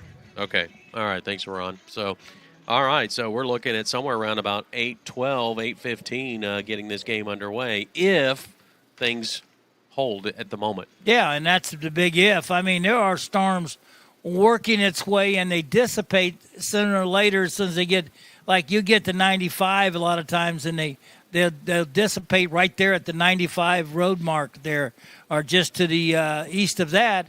Then you got the storms that go around you, and because of the wind or whatever, the one that's really looking bad for us is the one to the north. Mm-hmm. And it's trying to move itself away from us, but the wind's blowing south now, so it's trying to work like out to the northeast. But the big one we're all worried about is coming off of Lake Okeechobee and out that area, and that's going to be around. And that would be just right about after kickoff if we get this thing underway. If we can get it off at that time, yeah. Oh, boy, oh, boy, oh, boy. Well, we really have not had this issue up to this point in the season, so you can't complain a whole lot. Obviously, statewide, we haven't had a lot of rain in a while. In fact, we've been going through a significant drought, and it's good to have some rain. It just you hate to have to worry about if we're going to get this ball game in or not, because honestly, let's face it, that's the reward for these kids. They work hard all week long, and the reward is you get to play on Friday night. Well, yeah, and the thing about if you say, well, you don't get to play tonight, when would you play this game? This is a non-district game. And to me, you want to play it as maybe tomorrow at noon. Yeah, you know what I mean. Get it in at noon, and avoid the rain, because usually it's coming in the late afternoons. Mm-hmm. And if you could get the game in at noon, that would be that would be beneficial. I'm not suggesting that's what Vero is going to do because I don't know. You know, just the past has suggested that the alternate times would be something like that. Other avenue they take a lot of is avenues they go down. They play it on Monday. Yeah, it's a Monday game, and usually it'll be like a 6 o'clock, or try to get it in as early as possible because Monday is school. You got Tuesday classes. So it's trying to get it in and schedule it. But then opponents, like we got Palmetto next week. I surely would love to have Saturday, Sunday, Monday, Tuesday, Wednesday, and Thursday off before we play Palmetto again. Yeah. But you have to just be ready to play whenever the coach asks you to. And we don't know that. We don't know that we're not going to get this in. But I'll be honest with you, Paul, what with that hour now, as Ronnie just said, that really pushes it. It does. It makes it very challenging on whether or not this game can even get started, let alone finish. Yeah. Just because of the facts of what we're seeing on the radar right now. So, all right, folks, I'll tell you what we're going to do. We're going to take a quick break. We're going to come back and make some decisions about if we're going to stay talking here, or maybe we'll do some changes in our programming here for a little bit just to kind of take a little break and figure out what's going on. We'll step aside. We'll come back in just a few minutes. Hi, JW from Barker Air Conditioning. These hot and humid days sure do take a toll on your air conditioning system. Barker Air Conditioning offers our ESA annual or semi-annual maintenance plans to keep things in good working order. Barker Air Conditioning, servicing Indian River County since 1959. Thanks to Longevity Rehab Centers in Vero Beach and Sebastian, owned by locals whose mission is to help heal those who are hurting with a goal of getting them back to a productive life. Longevity Rehab has built a reputation of trust with their clients from the top down, offering both physical and massage therapy designed to restore, relieve, or maintain a healthy lifestyle. Blue Cross Blue Shield, Humana, Cigna, United Healthcare, Health First, Medicare, and most insurances are accepted. LongevityRehab.com. Durfee's Heating and Cooling, a longtime friend and supporter of Christian FM. Durfee's Heating and Cooling offers air conditioning repairs, maintenance, and new installations. Family owned and operated, serving the Treasure Coast area. Durfee's Heating and Cooling, 772-971-5884. The Tripp family, GNC, and the Miracle Mile are crazy about the Vero Beach Fighting Indians and their fans. Joe and his staff have over 2 decades in the supplement business and know all about sports nutrition, along with vitamins, herbs, weight loss, and wellness products. GNC also offers meal replacements and testosterone support and tailors their products to meet individual needs. 562-2450. Christian FM is proud to welcome a new business coming soon to beautiful downtown Vero Beach, Downtown Dipper. Downtown Dipper is a step back in time to an old-school ice cream shop, serving 24 flavors of hand-scooped ice cream, a family-owned and operated ice cream shop. Downtown Dipper, opening soon. Thanks to Downtown Dipper for supporting Christian FM and the Fighting Indians. HBS Glass is a proud supporter of Fighting Indians athletics and Christian FM. Since 1973, HBS Glass has served homeowners, architects, and contractors in the Vero Beach area. HBS Glass offers hurricane impact windows and doors. HBS Glass, 722 3rd Place or hbsglass.com. Thanks to HBS Glass. Jeremiah's Italian Ice loves our Vero Beach Fighting Indians. Jeremiah's offers over 40 flavors of Italian ice and 2 flavors of soft serve ice cream. The showcase of the menu is layering the 2 together for their gelati. Located off State Road 60 in the Marshalls Plaza, Jeremiah's Italian Ice. Live life to the coolest. HBS Glass is a proud supporter of Fighting Indians athletics and Christian FM. Since 1973, HBS Glass has served homeowners, architects, and contractors in the Vero Beach area. HBS Glass offers hurricane impact windows and doors. HBS Glass, 722 3rd Place or hbsglass.com. Thanks to HBS Glass. Hi, JW from Barker Air Conditioning. These hot and humid days sure do take a toll on your air conditioning system. Barker Air Conditioning offers our ESA annual or semi-annual maintenance plans to keep things in good working order. Barker Air Conditioning, servicing Indian River County since 1959. Since 1980, the Village Beach Market has been that local store on the beach filled with friends that always has something for everyone. And we've been Fighting Indian fans for generations. From fresh baked goods to prepared foods to chef-inspired lunches and dinners, our slogan says it best, simply better. We're online at villagebeachmarket.com. Hi, Derek West here from the Genesis Church of Vero Beach. We are proud supporters of Fighting Indians football and Vero Beach athletics. We invite you to join us this Sunday at 9:15 for our services. If you can't join us in person, please visit us online at gcvero.com. Genesis Church of Vero Beach, place of love where honest men are known and unafraid to love the hardest stone. Visit us at gcvero.com. Christian FM can put this game on the radio thanks to the support of businesses like Chuck Bateman State Farm Insurance in Vero Beach. Chuck's goal is to create an atmosphere where customers can talk about what's important to them. He's also a huge supporter of our local chapter of the Fellowship of Christian Athletes. Chuck's phone is 567-1106 or chuckbatemaninsurance.com. Caps Pizza and Pub, a proud sponsor of the Fighting Indians and Christian FM, serving Vero for over 35 years. Caps offers Italian cuisine, including pizza, strombolis, calzones, hot and cold subs, plus wings. A family-owned and operated business, John and his staff are happy to serve. Caps Pizza and Pub, 725 27th Avenue Southwest, Vero Beach, 772-770-2277 or capspizzamenu.com. Perkins Pharmacy in Vero Beach is glad to be a supporter of Christian FM and to help put Fighting Indians football on the radio. Owner Edwin Perkins and his staff are all big fans of the Fighting Indians, and they hope Coach Jankowski and the team have the right prescription for another winning season.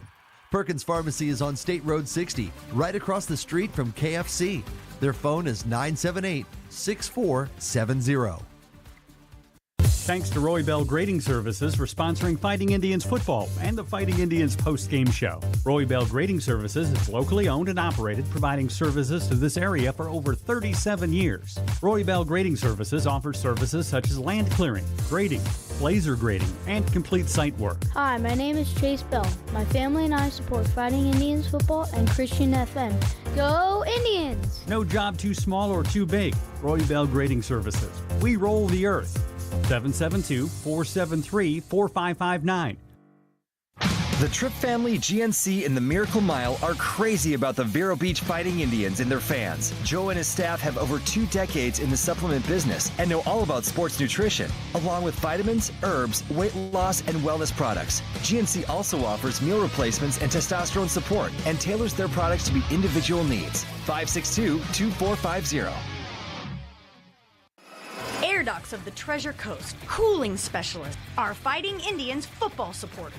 They know how important it is to have a cooling system that can stand up to our Florida heat. Air Docs offers a full range of cooling and heating services, including repairs, tune-ups, and systems maintenance. Online at airdocsac.com and Facebook. A septic system is only as good as the installation and maintenance. Reliable Septic is the name known along the coast for being the professionals who install and service these systems for both residential and commercial uses. They'll determine the on-site needs and design considerations for a complete wastewater treatment system, thanks to Reliable Septic Service. 772-562-4242. The Fighting Indians rely on teamwork, and so does Christian FM. One of those teammates is Scott Sporting Goods. Scott Sporting Goods features an array of sporting equipment, including clothes and shoes. They are also the ones that fit our Fighting Indians broadcast team with the Fighting Indians apparel. Located in downtown Vero Beach, 1407 20th Street. Their phone number is 778-0661. Thanks to Scott Sporting Goods. Molinari Pools is a proud supporter of Fighting Indians football and Christian FM. A family-owned and operated business, the Molinari family, longtime members of this community. Joel Molinari, a former Fighting Indian, loves serving the Treasure Coast residents from pool cleaning to repairs to pool remodeling. Molinari Pools. Love people, love pools. 772-778-2633 or molinaripools.com. A family business for 25 years, Total Golf Cart supports the Fighting Indians and their fans. They're the authorized club cart dealer and love to assist buyers to find the golf cart that best meets their needs. They offer both new and used club cars. And Total Golf Cart also has a full service department at 1140 South US 1 in Vero Beach or at TotalGolfCart.com. More Countdown to Kickoff by Caps Pizza and Pub. Well, we are counting down to kickoff. We just don't know when kickoff's going to happen. And so I couldn't tell you exactly where we are in the countdown other than we're in a holding pattern for right now. Right around 6:02, 6:03, the horn sounded as the lightning indicator, means that the lightning was too close in the area within I think it's about a 10 or 12-mile radius. And we have been in that holding pattern ever since. The last communication that we had, the information that was given to us, is that they're going to try to hold on and see if they can't get this game going somewhere around about maybe 8:15 or so. What we're going to do for right now, rather than bore you to death with all of our old football stories and everything else, is we're just going to send it back to for our FM listeners, we're going to send it back to the studio for a few minutes and let you listen to some music. And we'll give you a chance to kind of recoup, get ready. I would say at the very earliest, we're probably looking at somewhere about a return to our broadcast around maybe 7:45, somewhere in there. If it happens before then, obviously we'll jump in. But just stay tuned to the radio. For our YouTube viewers, we're just going to continue with this pattern that you see on there with the weather pattern or weather delay. I think Jay's got the radar on there. And as soon as we get some information, we are going to pass that along to you and let you know what's going to happen with this game tonight. Vero Beach, Fort Pierce, Westwood here at the Citrus Bowl. It's week 4 of high school football. We're hoping to get this game in. We'll let you know if and when that is going to happen. In the meantime, sit back, relax, and get ready for some football maybe coming up in about 30 minutes. We might get back to our pregame show. Until then, thanks for joining us, and we'll get back to you in just a moment.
out there.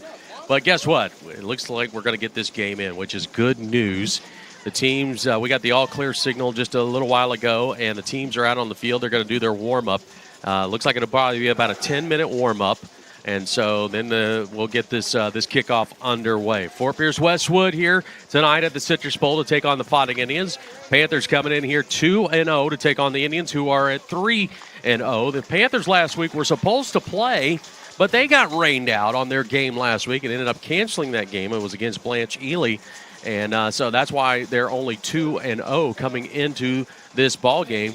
All right, Gary, you and I have done a lot of games together. We've had a number of weather delays that we've had to navigate through, and I tend to ask you this same question. All right, you're in the locker room. You know you got a weather delay. You have no idea when or if you're going to get this game played. What do you do as a player while you're sitting there in the locker room? There's not much you can do as a player. You try to relax. Coach wants you to relax, and you should sit down and relax, lay back if you got a headset. Listen to your music. Listen to the whatever you want to, but just relax. Don't do anything silly. Don't burn up a lot of energy walking around and joking around with your buddies and everything. Have light conversation. But, and if your coach calls you in, most of the time, if it's a real long delay, he may give you like a half hour of just relaxing. Then he might bring you in and go over the game plan for that for tonight, and then talk to you about the conditions of the field and things you need to work on, and just to get you back into a football mindset. To okay, guys, we're going to go out there and it's going to be nasty. It's going to be terrible. We got to watch turnovers. They know that already. And in Florida, you're going to play in the wet weather when it's wet and windy, and you got those kind of conditions.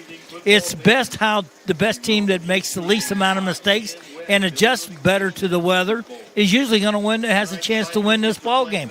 So again, it's settle down, relax.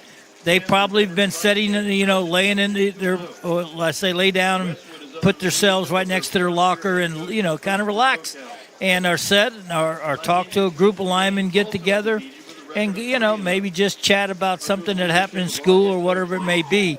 But I really think that you find ways to relax yourself. Then the coaches will come and give you, go over a game plan with you a little bit and some things you need to talk about. All right, first for our FM listeners on the radio, obviously you don't get a chance to see what's going on, but right now we've got a wet field. Rain is coming down right now, and for you it will be like a normal broadcast. For those that are watching by YouTube right now, we don't have a picture right now because we're trying to wait and see. This rain is gonna slow down here, maybe eventually maybe go away. So until then, we're trying to be mindful of our equipment and not take a chance in damaging our equipment. So we're going to try to work on getting you a shot of the field here in just a little bit. So I just ask for some patience here and bear with us as we're trying to navigate through all of this. We weren't sure, honestly, if we were really going to get this game in at all because it just did not look good. But once we got the clear signal, even though the rain's coming down, they're going to try to get this game underway. Who knows how much of this, Gary, will actually get in? I hope of the whole game because each team needs to play. And each team would love to have the opportunity to get out on the field and play tonight, especially Westwood. They got rained out last week. Right. They say, hey, look, we'll play in this rain here. You guys don't know what it's like to get rained out. And here you are, you're 3-0, we're 2-0. We're undefeated. We want to come in here and we want to show you what we can do. And Vero's undefeated, and they all want to play the game. Coach Chris Coquel, he is first year here at Westwood. Last year, the Panthers did not win a game. They went 0-9 last year, and one of those losses was to Vero Beach. We traveled down to Lawnwood Stadium and played the Panthers down there. They're here this year as part of our 2-year agreement, but they come in this year. They've won 2 games and playing better football this year, obviously, than they did a year ago. And, Gary, they've got a 2-quarterback system, Todd Jackson and Joe Weathers. Joe Weathers, a freshman. Todd Jackson will probably take the majority of the snaps, but that's always an interesting situation when you have a 2-quarterback system. Well, it's kind of like I was trying to figure out which of the two is the better runner, and Jackson, he's rushed for 157 yards. Yeah. So he's like the second leading rusher on the team. Mm-hmm. And so you've got a dual threat quarterback at that position. And the only thing I can think of is when they played the freshman was their opening game. They won that one big, their opening game. Then they beat South Fork 2 weeks ago, 12-8, and which was a close game. And you probably might have seen that's the game the senior played a lot. But they're both very talented young men. They are. Todd Jackson, as you said, has taken the majority of runs at the quarterback position, 17 carries for 157 yards and a touchdown. Passing-wise, he's thrown for a little bit more, 10 of 25, 212 yards, 2 touchdowns, 3 interceptions. Joe Weathers, the other quarterback, 9 of 13, 133 yards, 2 TDs, 2 interceptions. So, and they've got a few receivers out there. Jarvis Drayton, who's got 2 catches for 27. The one that kind of stands out to me, Gary, is you've got a couple of guys. You got Cornelius Wilson, who's got 3 for 63. But one of those was like a 50-yard catch, which probably was one of those like what we see with Vondravius Jacobs, was a short little catch, and then he uses his athleticism to get a touchdown. Yeah, I believe it is. What do? You break loose, you get a pass. It could have been either a 10-yard pass and he ran away down, or it could have been a bomb that he just outran everybody. Mm-hmm. But I'm like you. I think that he probably caught a screen, or he might have caught a short pass and showed his athleticism and ran it in. Same thing with Jacob Mills, who's got 4 catches, 77 yards. But one of those was a 65-yard catch. So, again, you probably are thinking like very much like Vero. You take those short screens and one missed tackle, and it could be off to the races. Well, absolutely. This is a night that bears a lot of recognition to people out there, especially tonight was supposed to be George Ziluki night here at the stadium, and it might I got be, a feeling they may try to redo that. I hope so, because the families were going to come out and they were going to do the flip of the coin, and so what my feeling is that let's do that again on another night, and because I really want people to recognize and know what George stood for and the kind of person he was. Yep. And I've known George a long time. I never ever met him when he wasn't smiling or kidding around and asking me how I was doing, how my family was doing, how my boys were doing, and all like that. That's the kind of guy that you love to have as a friend and also as an associate. Absolutely. We're going to step aside. When we come back, we'll get set for the opening kickoff between Fort Pierce Westwood. The Panthers 2-0 taking on your own Vero Beach Fighting Indians, coming in 3-0. We'll be back right after this. Hi, JW from Barker Air Conditioning. These hot and humid days sure do take a toll on your air conditioning system. Barker Air Conditioning offers our ESA annual or semi-annual maintenance plans to keep things in good working order. Barker Air Conditioning, servicing Indian River County since 1959. Christian FM is proud to welcome a new business coming soon to beautiful downtown Vero Beach, Downtown Dipper. Downtown Dipper is a step back in time to an old school ice cream shop, serving 24 flavors of hand-scooped ice cream, a family-owned and operated ice cream shop. Downtown Dipper, opening soon. Thanks to Downtown Dipper for supporting Christian FM and the Fighting Indians. Durfee's Heating and Cooling, a longtime friend and supporter of Christian FM. Durfee's Heating and Cooling offers air conditioning repairs, maintenance, and new installations. Family owned and operated, serving the Treasure Coast area.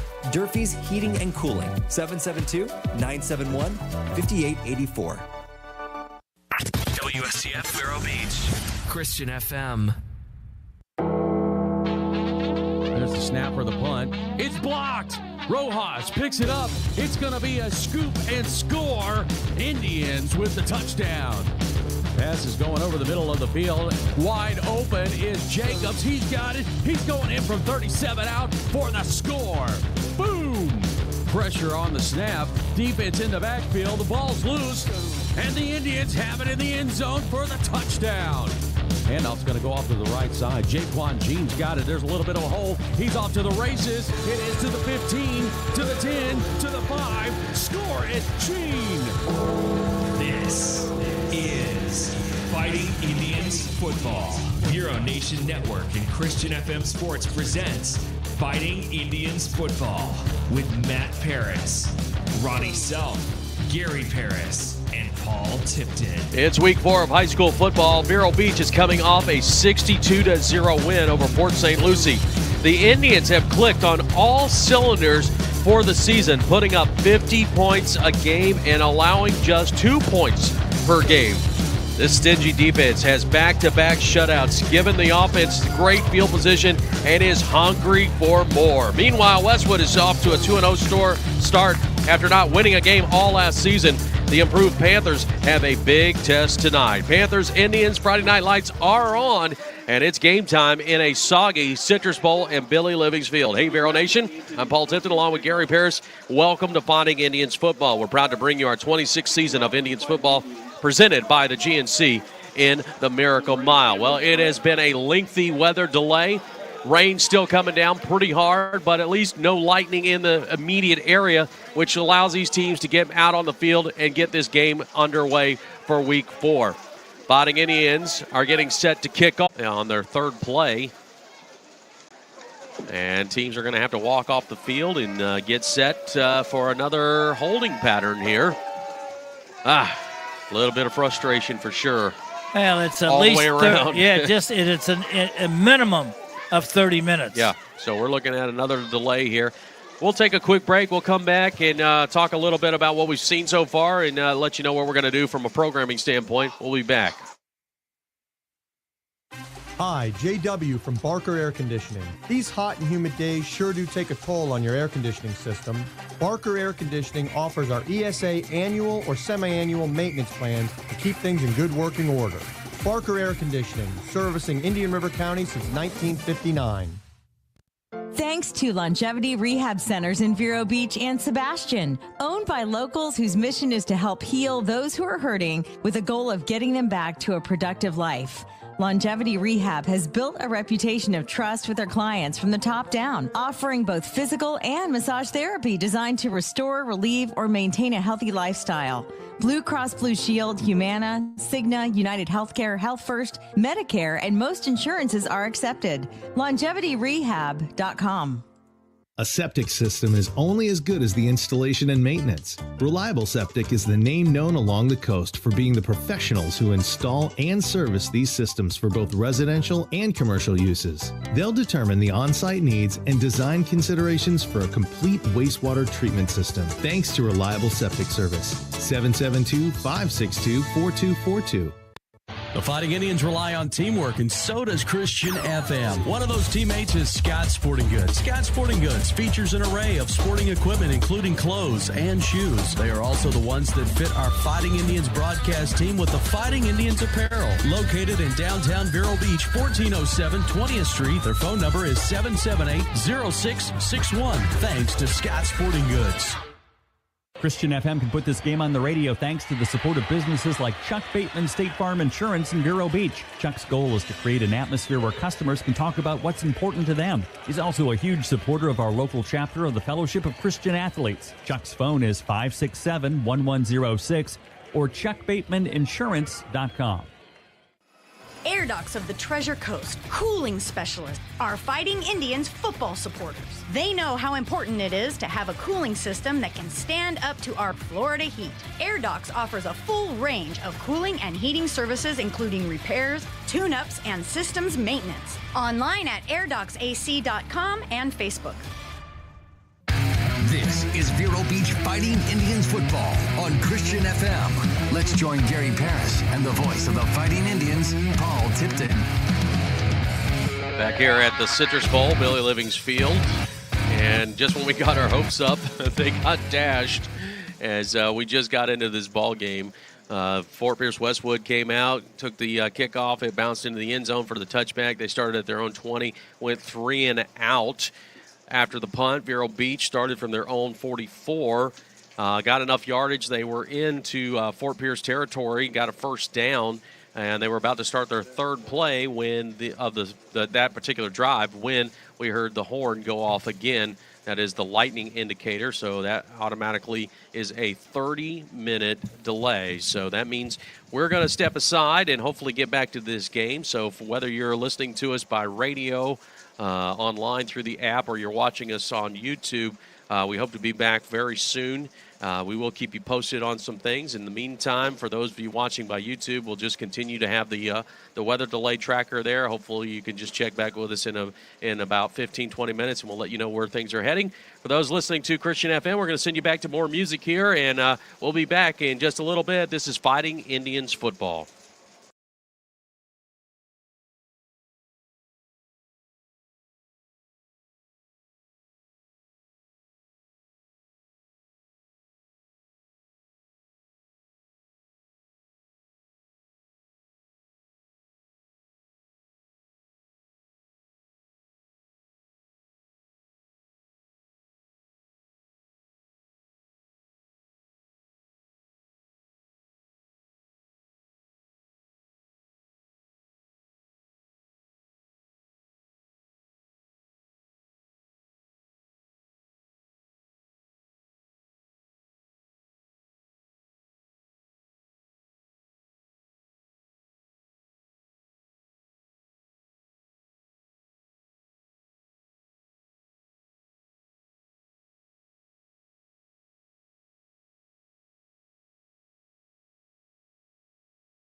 Hey, Vero Nation, welcome back.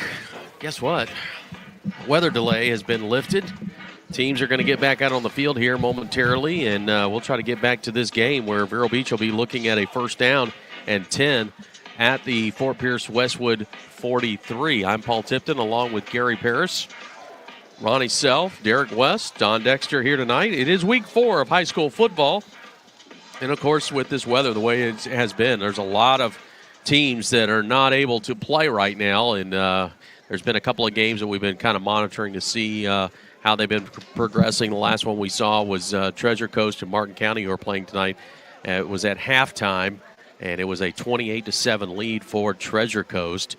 But most of the other games were all in a waiting pattern, trying to figure out if they were going to get this game in or not.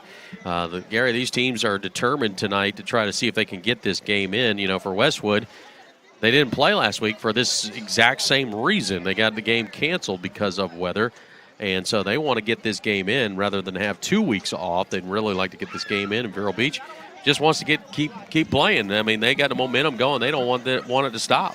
Yeah, I agree with you, Paul. They really, really want to be able to get this game in. Teams would like to be able to get out there. They don't mind playing in the wet conditions, the rain and all. You just want to get out. The guys are ready to play. Westwood hasn't played in this would have been their 2nd week in a row missing a game. And I was looking at a score, and it says, I think the Titans, Treasure Coast won 28-7. Now, okay, whether that was a did they get to the whole game, or whether they got the whole game? Is that the other? It looks like it's still showing as halftime, so they're probably in a holding pattern just like the rest of us. Yeah. So it is what it is, folks. You know, I mean, we've been fortunate so far this season not to have any real weather issues. I mean, last week we had a small delay that kept us from getting started right on time, but other than that, that's been it. Now, Gary, for you and your JV and freshman squads this past week, both of your games on Wednesday and Thursday got canceled. And decisions were made like we were on our way down to play Westwood JV team, and we got a phone call. Mm-hmm. It was we were on the bus, and said that the game has been canceled. So we had to turn around and come back. Then we were to play Port St. Lucie yesterday, and we were at the locker room, and the call came in from their athletic director. Lenny says, look, try to make a decision. I don't want the buses to come down here. I don't want to have to feed these guys if we're not going to play. And they decided that the game was canceled, and we found out rather early. So we've had 2 bad days for the freshmen and the JV team. You know, Gary, you and I were talking a little while ago about the fact, okay, you get the first weather delay. Okay, you kind of knew this was coming. Then you get out, you finally get back out on the field, and you get started, and then the horn sounds. You got to go off the field again, and another delay. I don't know if that makes it harder or not. You got yourself up. Now you got to rest. Now you get yourself up again. How do you feel about that? I think the thing about this is that you got to stretch. You got to stretch. Mm-hmm. Main thing is your receivers, your defensive backs, the guys that maybe the muscles where they got to accelerate and speed, and the quarterbacks have got to get their arms loosened up. You throw, then you go back in and you set in there.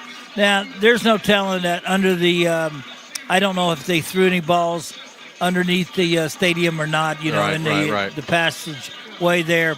But the thing about it is you got to get your arm loosened up and ready to go. And the ball players, the skilled people that got to accelerate and take off, they want to stretch because this is when you kind of pull a muscle if you don't watch out. Now, the field is, the more and more rain it comes on it's going to get more sloppier than what it was before. Sure. Well, Gary, the other thing we were talking about is, okay, what do you do with this? I mean, do you potentially shorten the quarters to try to get the game in as fast as possible, or what do you do? That you can, I think, do that. I think, but what each coach will probably do is evaluate at halftime and see what they want to do the second half. If they They could do an 8-minute quarter if they wanted to, or they can do a running clock depending on the scores. Right, because right now we are just 10 minutes and 10 seconds. In the first quarter. We still have left in the first quarter, so we've only got a couple minutes into the first quarter. Yeah, 1 minute and 50 seconds. That's it. Westwood got the opening kickoff. It was a touchback, so they started from the 20, and they went 3 and out. Got a punt away, even though it was a bad snap. And Vero Beach got the ball back, started from their own 44-yard line. On second down, they got a nice big play and ended up at the Westwood Panthers 43-yard line, where it's a now first down and 10 for Vero Beach, and that's where that offensive unit's going to come out on the field and get started here as we resume this game. It is week 4 of high school football. I'm having a hard time finding the officials. That is true. I have not seen the official. Chain gang's out there. Oh, here they come. Both teams are ready, and now here comes west end of the field. Here they come. Everybody's ready. Yep. So it's potential that they, where they dress is across the street on the campus. Exactly right. So it's possible that's where they were, and they had to get them shipped over here real quick. So, yep. They were getting word from Ronnie down there that that's exactly where they were. So they're out there on the field as well, and we'll get this game going here in just a few seconds. This is tough on them too. I mean, it's tough on stop everybody. And go. It's you've got to get you're into the game, and then all of a sudden they blow that horn, and all of a sudden you get out of the game again, and you go over there and you relax. You come back. Now you got to get your mental. The mental attune to the game right now as an official. You got to tune in on that thing and then start making making the right calls. Let's get you focused. Yeah, get you focused. There you go. First down. I want to watch the first play. I mean, this is Vero's first play or second play. Folks, in all full disclosure here, Gary's thinking about his Seminoles right now. He's been watching that games in the whole weather delay here, so that's where his mind is. He's got to get focused back on this game here between Vero Beach and Fort Pierce.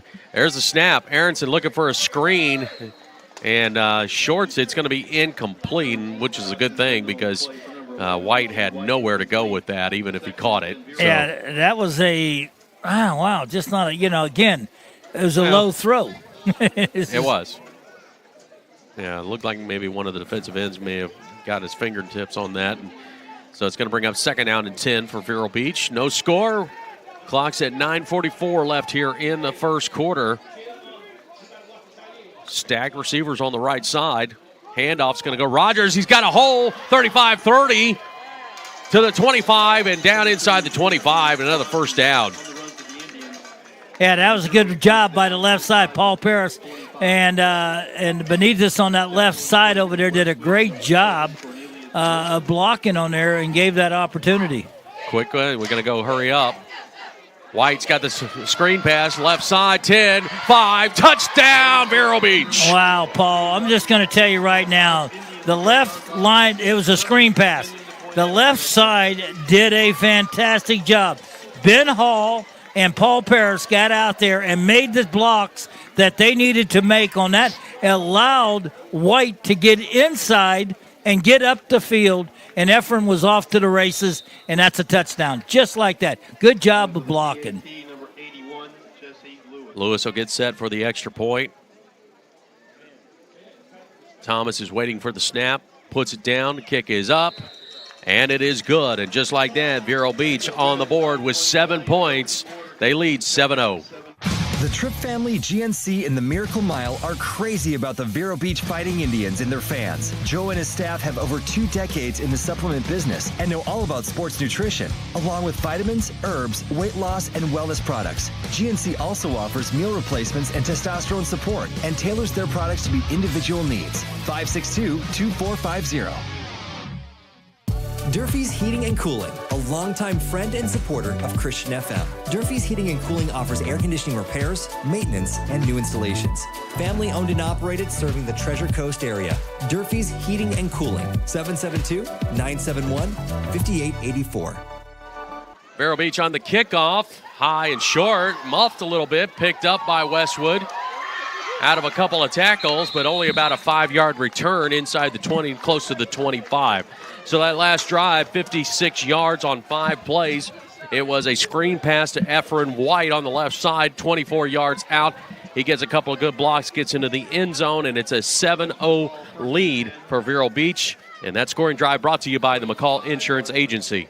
Yeah, that was a great job blocking by the offensive line. You love to see the line get in sync with the play. And on those nice throws, good catch, but just a couple good blocks by the offensive line. They'll spot it at the 25 of Westwood. Panthers down by 7. 9:04 to go, first quarter. Low snap. Jackson's going to let it fly down the sideline. And it's intercepted to midfield. Turning it up to the 45. A late flag comes in. Well, 3 of them come flying in there, but that ball was underthrown. And a great job, I believe. It looked like that was 22. That's Wesley. Well, Wesley. That's it. Donquell Wesley went stride for stride, and he looked back. When the receiver looked back, he looked back, and he made that interception. Now there's 3 flags on it. And this one might be, let's see, going to go dead ball against Vero Beach. Is that a block in the back? Okay, block in the back against Vero. Okay. I don't doubt it. 3 guys saw it. Yeah. Yeah. So it's still an interception. It's Vero Beach's ball. They'll move it back instead of being in Panther territory. It's going to move back to about the 47-yard line of Vero Beach. Actually, they're going to move it to the 45. It was a 10-yard penalty. All right, so let's see if Vero Beach can capitalize on the turnover. They'll start from their 45 where it's first down and 10. 4 receiver set, Twins on either side. 1 back in the backfield. Handoff is Rogers. Shakes off a tackle, midfield, 45, 40, and in Panther territory. Nice job by Nate Gwynn, the tight end, did a good job of pushing his guy to the outside, allowed Rogers to get inside there on that play. Just some good blocking. Dalton Jordan did a good job of making his block on that side. And Chase Stevens, who's at right guard tonight, had a good block. So first down and 10 at the Panther 40. Handoff, left side this time for Rogers. Turns it upfield, inside the 25 and down near the 20. Yeah, that left side did a good job. Woolard did a good job blocking out there. White did a good job. And your offensive line to the left side, Ben Hall and Paul Parrish, they did a good job of just blocking. And as a running back, you love to see that side. And again, Silas Batchelor, the center, did a good job of making contact. I like to give those guys credit up front, the big guys, because you know sometimes they're going to get called for holding or they're going to jump offside. But when they make good big plays, that you like to recognize them for that. So one of the Panthers is down right now, so they're taking a look at him. The ball will be spotted at the Panther 22-yard line where it'll be first down and 10. Vero's leading 7-0. We've still got 8 minutes and 13 seconds to go first quarter. Thanks to all of these weather delays, we're just really getting this game underway here. We're hoping that we can continue without any further delays, but looking at the radar, it looks a little sketchy out there, GP. You're not optimistic. Yeah, that's pretty evident by it. Sketchy. Yes. Let's get this in. We'll get it in. Well, you know, some people may argue whether or not we should be playing or not. I really applaud coaches for trying to, reward the players for all the hard work they put in all week. Well, this is what you really like to be able to play a game in these conditions, because you may play it down the road again, and your opponents get better each week. It seems like because they got more games. And the young man, they're limping. I think his ankle. Yeah, he's not putting any weight on that ankle right at now. all. Yeah. Well. So Rogers with 2 consecutive runs, 115, 118 yards. And like Gary said, that offensive line, all 5 guys are doing a great job. How can you start the clock and not get the guy off the field? They got to push it back to 25. So there you go. Yeah.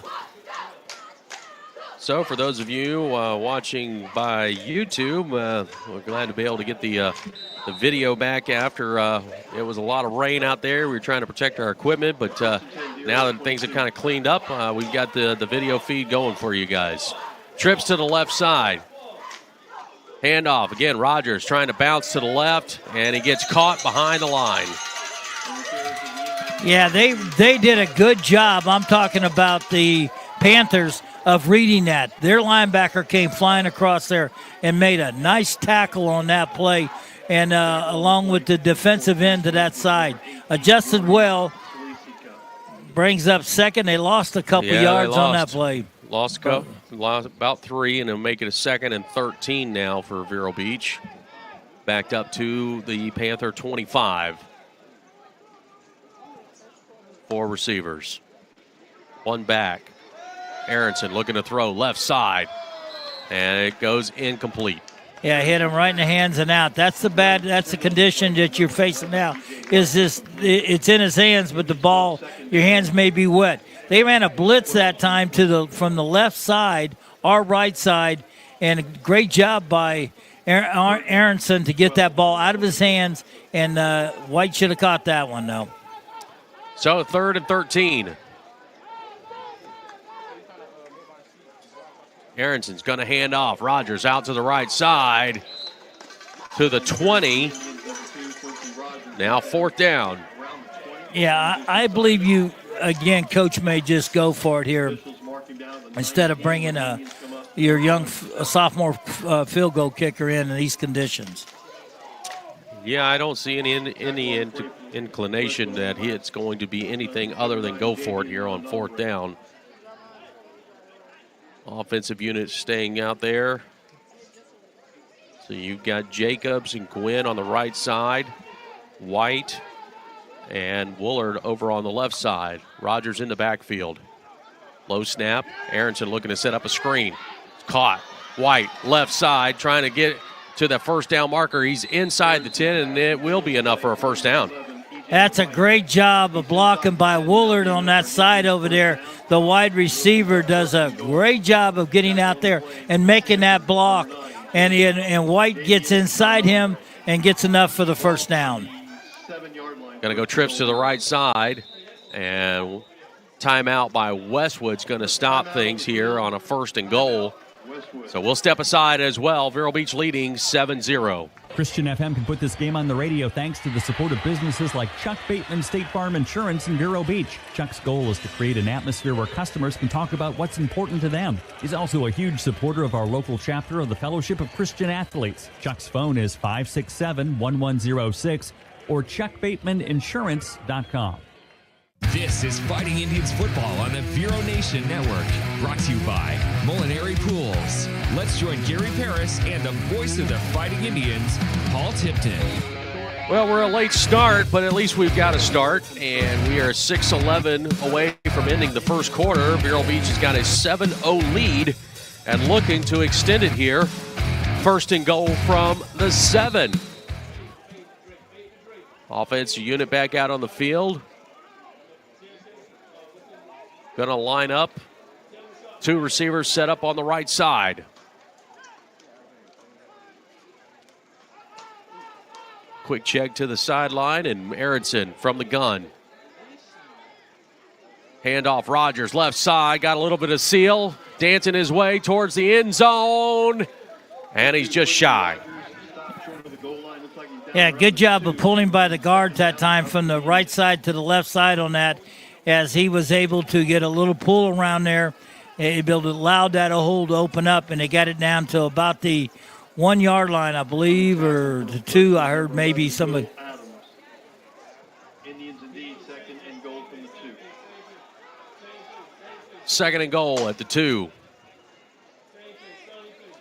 Handoff, Rogers, left side, touchdown! Quincy for a 2-yard run. Yeah, that's a good job blocking on that left side. You got Ben Hall, Paul Paris, and tight end Nate Gwynn did a good job of getting a good surge on the line of scrimmage, and that's all you're asking for is a surge. And a guy like Quincy can lower his shoulder. He's a powerful running back. He lowered his shoulder, and he got a second touchdown. Number 81, Jesse Lewis. It's set for Lewis here on the point after. Kick is up.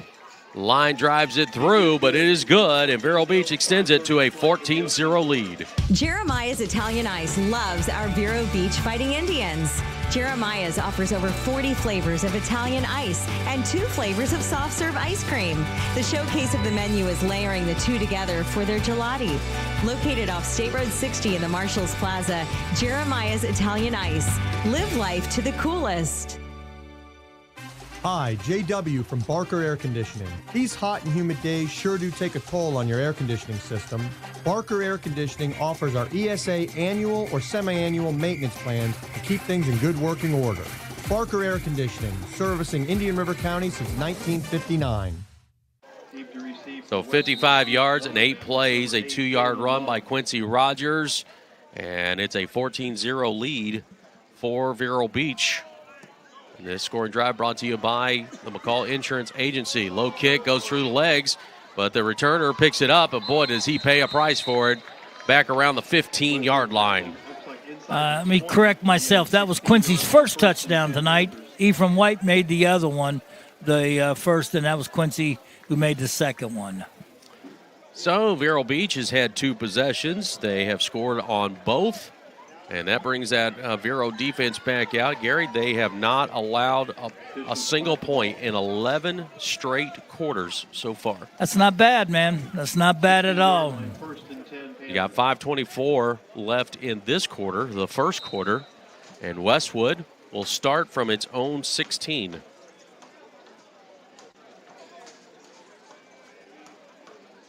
On first down, keeper. Jackson out to the left side to the 20, 25, and that will be very close, if not a first down, and it is. It is a first down. Great option read there on that play. That was one of those where you either you hand it off to the running back or you pull it back out and take it and run it yourself. Very talented, very quickness out there. He's the second leading rusher on this team. So it'll be the first down for Westwood. Inside 5 minutes to go, first quarter. Panthers at their 27. Receiver's going to motion to the left side. Keeper again. This time the quarterback shakes a couple of tackles, makes some positive yards to the 35, to the 40, lost the ball. Are they going to call him down? They're going to say he was down. So another first down for the Panthers. That's a missed tackling on that one. Now, even though his athleticism got him avoided those tackles, but you had several Indians had him wrapped up and were not able to bring him down. Jackson's very elusive. He's carried the ball 17 times this season for 157 yards and a score. He's been able to get 2 first downs on this drive with his legs. Mix up in the backfield. And that was enough for the Indians to get back there. And the quarterback. It seems like the running back didn't want it, and the quarterback wanted to give it to him, and they just had a miscommunication. So it'll be a loss of 3, 2nd and 13.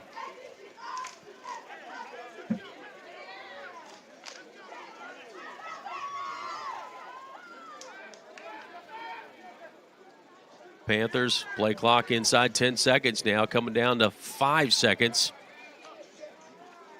Handoff, bouncing to the left side. Pursuit by the Indians is there, and it's a no gain. Yeah, that's a great job by the defensive back. That's Wellesley comes in up again, makes that hit. He looks really good on that play.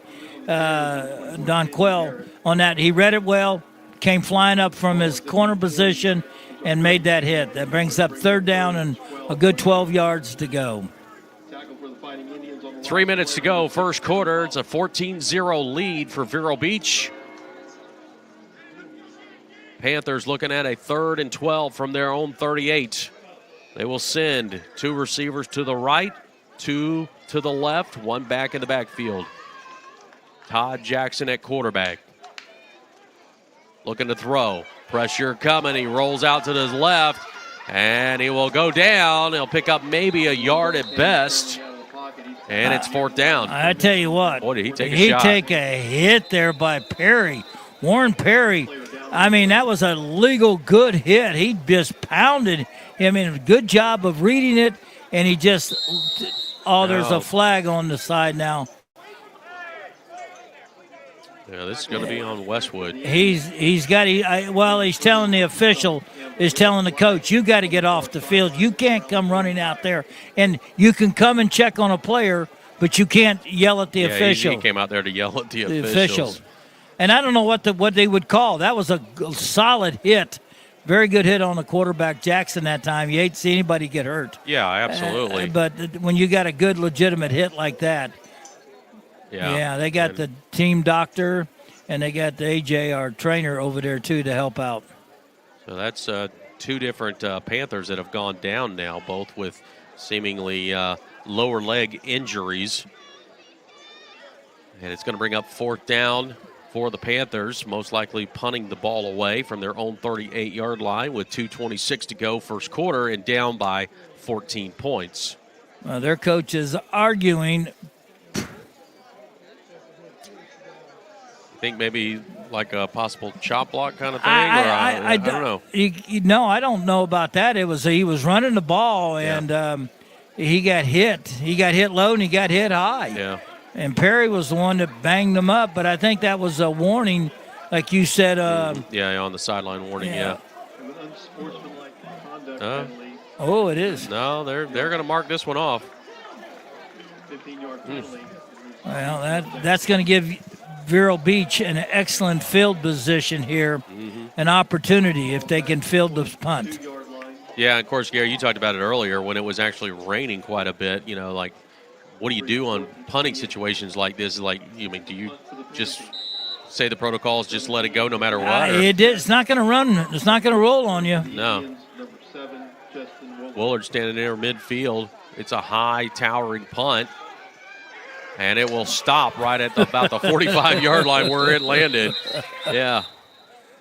It was, and I'm laughing, folks, because normally you see the ball bounce and it rolls. That one was like stuck right in the ground. So that's going to bring the Vero offense back out on the field, and they are on the plus side of the 50 at the 46-yard line of Fort Pierce, Westwood. 46-yard line, 1st and 10 Indians. Seen a couple of good runs from Quincy Rogers. In fact, the last drive, he capped it off with a 2-yard scoring run. He's got 68 yards on 8 carries so far in this ball game. We've got 2:19 to go first quarter. It's a 14-0 lead for Vero Beach. Jacobs in motion. Keeper by Aronson. And Aronson's going to pick up about 2-3 yards. That may have been a busted play itself. Yeah, I just don't believe that Aronson wanted to keep that ball, and I don't know if he just mistimed it with Quincy or what it may be, but I didn't think that was going to be Aronson keeping the ball. So we'll take the positive yards. It's a 2nd and 8 at the 44. Handoff, Rogers off the left side to the 40, 35. It's an Indian first down. I'll go back to that previous play. That was a misplay. I guess Roger just picked up a nice gain on that play right there, and picks up 12 yards, and Quincy's having a heck of a game so far. Here we're just in the minute and 40 seconds left to go in the first period. Move the sticks to the 31 and 1st and 10, 90 seconds to go first quarter. And did we move or was there a jump? I think what he did was he said, hey, I'm going to get the guy in the middle. I'm going to take hard slant to the inside. Oh, they didn't snap the ball. Yep, so 5 yards to Vero Beach, and they will move it up. You can't keep shooting yourself in the foot when you play Vero Beach. True. Vero Beach is not that they're not going to make their mistakes, but they're capable of scoring from anywhere on the field. 1st and 5 from the 26. Handoff, Rogers right up the gut. Quincy shakes off a couple tackles. He's inside the 15. And they're fighting for the ball. They're going to call that a fumble? I think they did. They are. Fumble recovered by Westwood. Okay. And that happens in a wet Yeah, it sure does. situation like this. And ask of anybody, you've seen a couple balls pop loose here tonight on these conditions. And Quincy had a great run. He had it down, a first down, and then about the 12-yard line or 13-yard line going in. So he fumbled it right there. Yeah, they're going to spot it around the 15, where it'll be 1st down and 10. Yeah, now I didn't even see that line. And that's yeah, it's getting a little blurry out there, or faded, I should say. 68 seconds to go, first quarter. Westwood looking to fire, left side, it's caught. Couple of good blocks, past the 20, close to the 25. And Bucky Rojas was the first one to get across there and make that hit, but he stumbled forward and almost got the first down. So last series we saw Todd Jackson go out, so you're with Joe Weathers here at quarterback right now. And Weathers he's got 133 yards passing. I don't know how many yards rushing. I don't think he has a whole lot of. 1-4. Yeah, 1 for 4. Picks up 9 on that catch. 2nd and 1. Receiver's going to go in motion towards the right side. From the pistol. Handoff left side, but caught in the backfield. Nowhere for the running back to go. Matthew King had a blitz on that time. That's that blitz called by Bill Mata. And Bill Mata sent his the right corner Matthew King in for the blitz. We're having a hard time. The coach from Westwood is really chewing somebody out. So that's the end of the first quarter. It is a 14-0 lead for Vero Beach. And they were looking to score more, but a fumble changed that outcome, and Westwood trying to see if they can make the most out of it. We'll take a break. We come back. Second quarter's coming your way. This is Fighting Indians football. The Tripp family, GNC, and the Miracle Mile are crazy about the Vero Beach Fighting Indians and their fans. Joe and his staff have over 2 decades in the supplement business and know all about sports nutrition, along with vitamins, herbs, weight loss, and wellness products. GNC also offers meal replacements and testosterone support and tailors their products to meet individual needs. 562-24.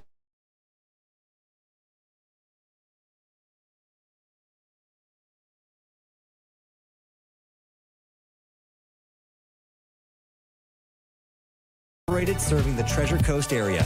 Durfee's Heating and Cooling. 772-971-5884. This is Vero Beach Fighting Indians football on Christian FM. Let's join Gary Paris and the voice of the Fighting Indians, Paul Tipton. It's a soggy night here at the Citrus Bowl, but proud to have the game on the field. It's the second quarter, and Westwood trying to see if they can capitalize on a Vero turnover. Going for a pass, and it's going to be picked off by Perez. Cameron trying to find some yardage, and will be tackled around the 25. Yeah, that ball was up for grabs. You saw that defense adjust at the play, and Perez was safety. He dropped straight back. It looked like he was up there for run support.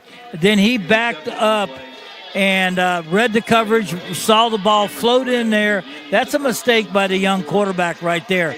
He just kind of floated that ball, and Perez was able to get on it, intercept it, and get it down to about the 25-yard line. Yeah, it looks like they'll put it right around the 24 of Westwood. So Vero Beach now, see if they can capitalize on the mistake by Westwood. Vero Beach leading 14-0 as we just get started in this second quarter. Once again, final call for concession stand. Trips to the left side. Now a little bit of a shift. 3 backs in the backfield. Aronson looking to throw. Screen pass right side. And inside the 20 now, a late flag comes in. They're right around about the 17-yard line. It might be a face mask penalty, I think, called against Westwood as Jacobs it was a screen pass, and Jacobs made the catch, but I thought he got his face mask pulled. Let's see what the play is. A 5-yard face mask penalty. Yep, good call, GP. It'll be assessed at the end of the Well, I saw the hand go across the helmet. When it goes across that like that, that's...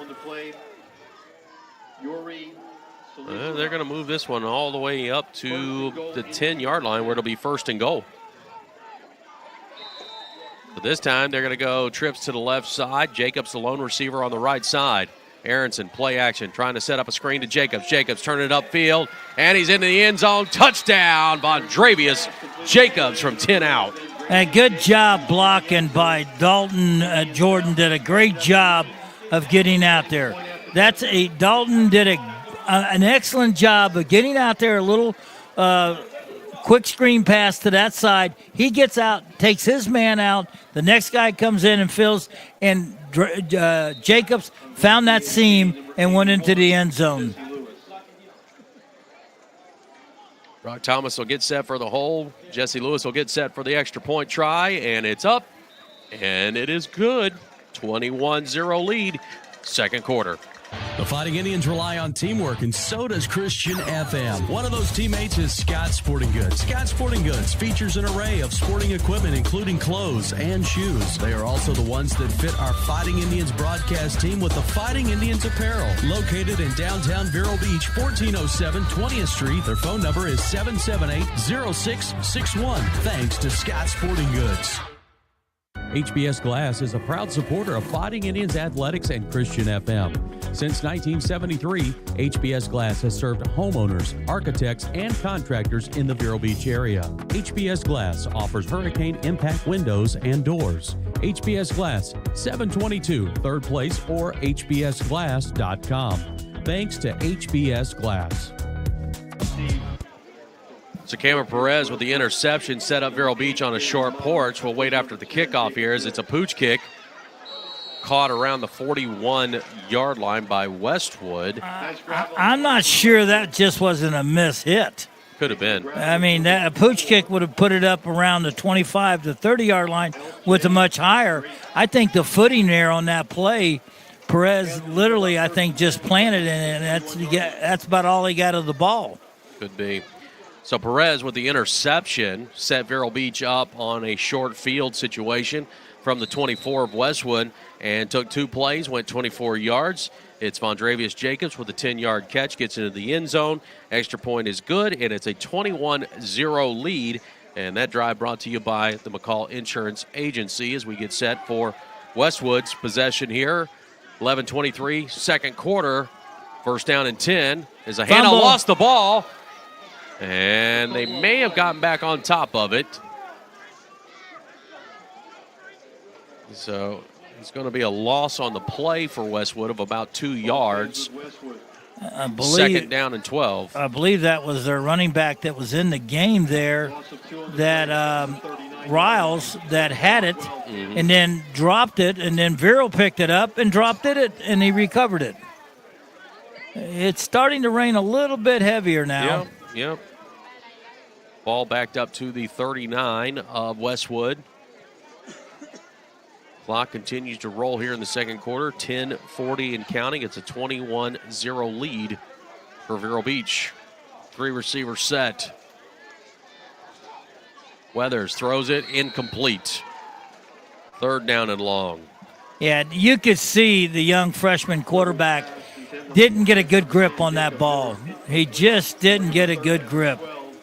Now they're going to bring, well, they're not punting. It's third down. No, it's third down. Weather's just coming over here to talk to Coach Cotel. And that's what Coach Cotel's done, is telling him, hey, look, hang in there. He tried to throw a screen pass to the right side, and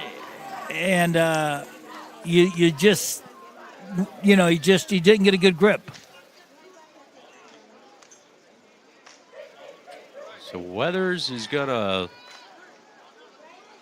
line up at quarterback. I thought I may have saw Jackson coming, but I don't think he is. Trips on the right side. Weathers rolling out. Pressure coming, and he's going to go down. Lost the ball. And another tackle for the loss. Wow, what a pressure move by Vero Beach. I'm telling you right now, that was Bacon, I believe, that come flying in there and made that hit. Wow, Matt Bacon just ripped through there and made that tackle. He's healthy. He looks good, doesn't he? Yeah, he does. He looks That's good. That's explosive. He come flying off that line of scrimmage. Forcing a punt. And Vero Beach now has gone 12 straight quarters now without allowing a single point. Success waits. It's a low dribbler. Gets the ball almost blocked. Gets it away. Caught by Woolard around the 40-yard line. Has a little bit of a lane right side to the 40, 35, and tripped up near the 30. So Vero Beach again with great field position. Well, there's a flag on the play. Yep, there sure is. There was a lot of jousting and pushing and shoving and down there, and the flag came. I'm not sure who he threw it on, but I saw the Vero guy go flying up over, but he might have been holding him. Close to about a 30-yard punt return by Face Justin mask. Woolard. They're taking a 15-yard penalty on this one. Oh, it's only a 5-yard. Wow. For face mask. Against Vero. Against Vero Beach, yeah. Put the ball at the 33-yard line.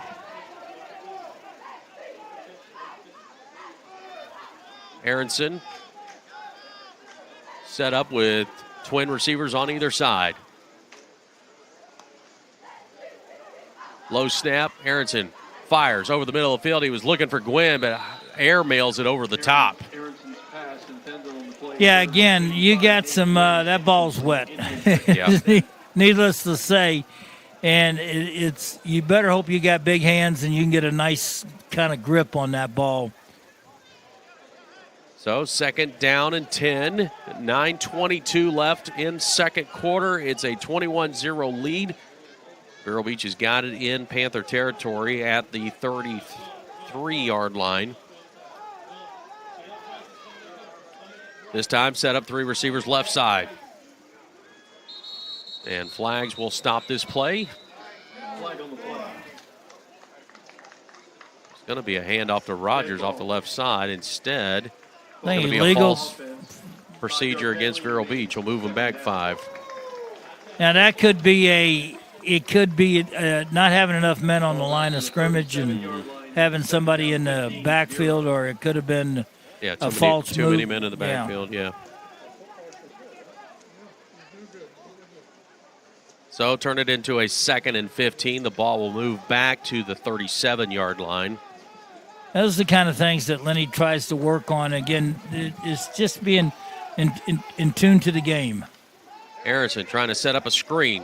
Finds Dre. Dre off the right side, shakes one tackle. Trying to shake a second tackle, but will be stopped around the 25-yard line. And he'll be about 4 yards shy of the first down mark. Actually, they're getting him in a pretty good spot there. And it will be third down. Well, the chain gang's Yeah, the chain gang's moving, but I didn't think that was a first down. Well, they got it wrong. They moved. Yeah. God love them. They're homers too. No, they're not. They're neutral. I'm just kidding. Makes it 3rd and 1. 3rd and 1. So nice move by Dre to make the most out of that reception. Turn it into a 3rd and short for Vero Beach. Twin receivers, both sides. Low snap again. Aronson, pressure coming, lost the ball. Westwood fighting for it, still scrambling around. And I think Vero Beach got it back, but man, it's a huge loss. Yeah, I'm not sure if if the left side just didn't pick up that blitz. I'm not sure what happened on that. Whoever's the uncovered, it must have been a little stun or something, but he had a direct shot. It brings up 4th down. So now you're talking about 4th down and about 22, 23 yards. Yeah, he didn't have time. He didn't have protection on that side. And if I'm their coach, I call the same play. I do it again. See what Vero can do on if you can stop me a second time. Yeah, it's about a 4th and 20. Backed up to the 41. Aronson looking to set up a screen. Finds Dre. Dre's got some blocks. Dre trying to make the most of still on his feet. He gets to the 20-yard line, and if he does, that'll be a first down. And there's a flag over there on that far sideline. That could be a dead ball. It could be a face mask. It could be so many calls over there, but usually it doesn't. I didn't see a holding over there. So by the spot, it's a first down. Now we'll wait to see what the penalty's going to be.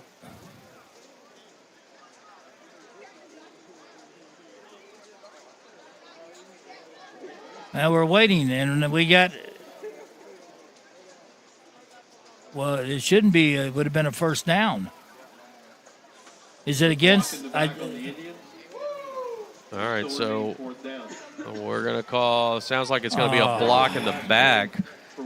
And so that will make it a 4th down for Vero Beach as they'll move the ball back off the penalty.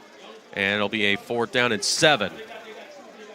It's so hard to get your block when guys are twisting and turning on you. And you may. So 4th and 7. Aronson looking to throw. Fires. And it was too high. Now a late flag comes in. Wait and see what this is.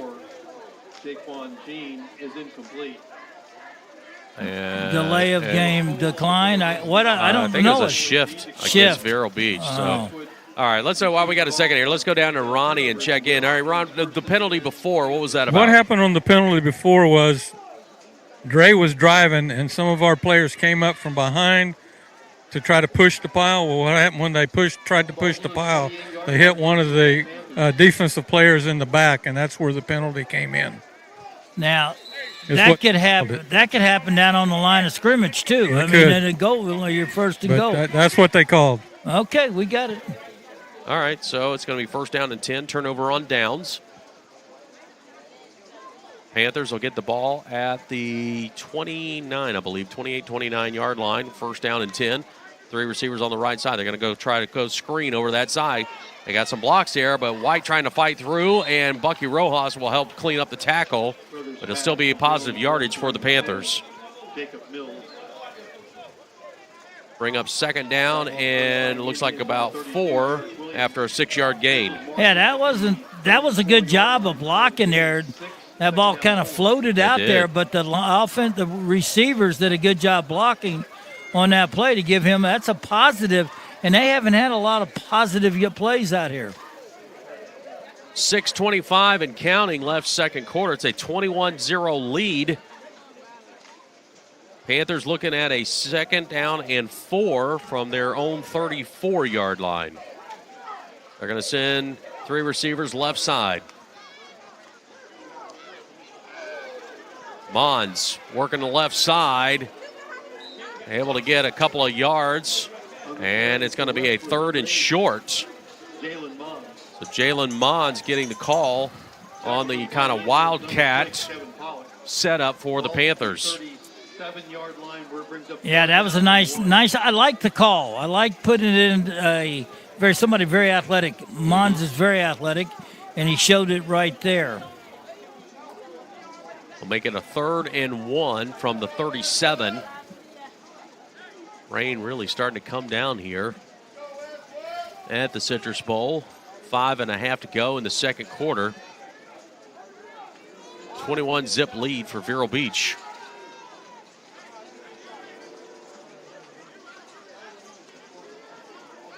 High snap. Working off the right side. A good job as Rojas tracks him down. Might have got enough for a first down. It is close. No, he got it. He should get the first down on that play. That's Mons again. No, they're close to a first down. marker showing fourth down. We'll wait and see what the officials say. Yeah, they're going to give him first down. Officials call it 1st and 10, Westwood. Ball on the 38-yard line. 1st and 10 Panthers. You know, they're playing with some. I say this with some. They're not giving up, Westwood.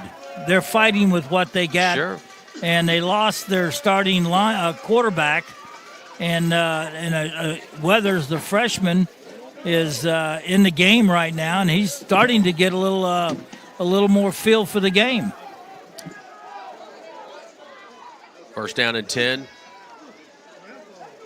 Hand off the right side. 5, 6, turning towards 7 yards, and a good carry. That's Riles for Westwood. Determined. Yeah, you're right. That was a great determination run right there, and I called that because he used his legs, his strong legs, and he kept moving and moving. He actually, Vero should have had him for about a 3 or 4 yard gain, but he just picked up an extra 4.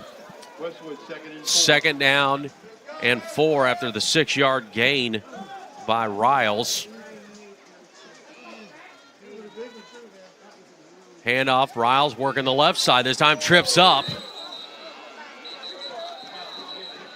And the ball came loose, but now here's a late flag. And they're going to, he had to have been down.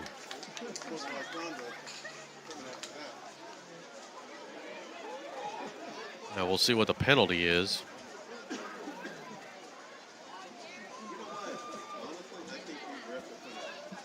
Pretty much a no gain here for Westwood. If it's a no gain, but it could be a 15-yard unsportsmanlike conduct against Vero Beach. Yep. I don't know who it was on. I didn't see it. But it's a costly penalty when you had them for third and about 4 yards. And make a great play, and then next thing you give them a first down. Yep, and they move into your territory now to the 41. Yeah, you don't want to shoot yourself in the foot here. Another handoff up the gut. Surge will get past the 40 to about the 38. Yeah, Vero's got some new bodies and new faces in there for this on this series. And these guys it's taking them a little bit of time to adjust to get out there right now. Clock continues to roll. We're inside 3 minutes remaining in the second quarter. 21-0 lead for Vero Beach. Panthers on the move as they're in Vero territory at the 38, looking at a 2nd and 7.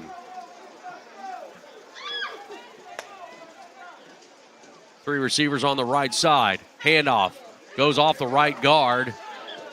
And not much going. The ball comes flying out late there, but it'll already be down, and another injury to one of the Panthers. I believe that Riles, maybe. And our trainer, A.J. Buersdorf, going to go out there to help check him out.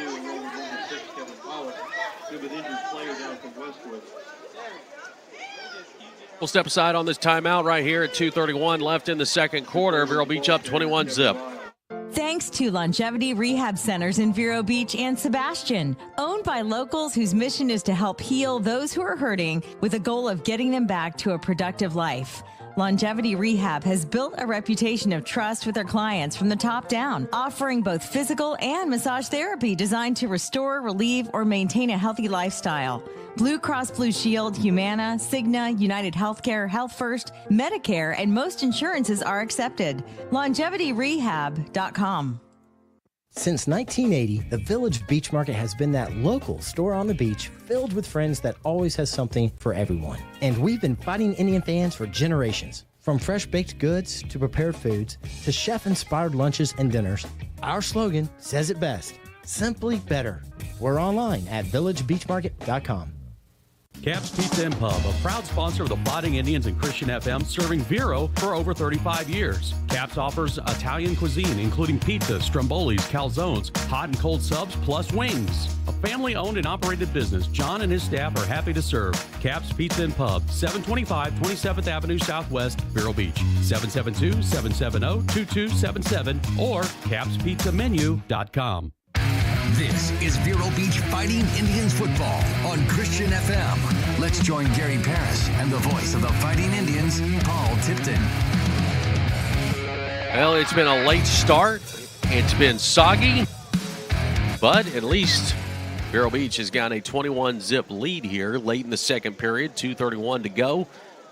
Injury timeout as Kevin Riles, running back for Westwood. Third injury we've seen tonight for the Panthers, being assisted off the field. Now, I hope he's okay. He's a gutty player. Gutty player. He is. He goes at it hard. He plays 100% at every time he touches that ball. Bad snap, and boy, nothing to do but Weathers to go down and try to get that ball. And he's a little slow to get up. He took a shot by Perry because the ball was fumbled. Perry was trying to get in to get it, and when he went in, he hit the quarterback in the back. He's a freshman, and I think he got a helmet or his knees in the back there at that situation. It was a high snap. It bounced around. It hit the ground. The quarterback dove on it and covered it, and Perry come flying in to make that hit on that play and try to recover it. Brings up fourth down. Yeah, clock continues to tick here. We're at a minute 37 and counting. I believe they're going to bring in Mons. Yeah, that was working for him. Him at quarterback taking a direct snap, and Coach Coquel going to take a timeout here.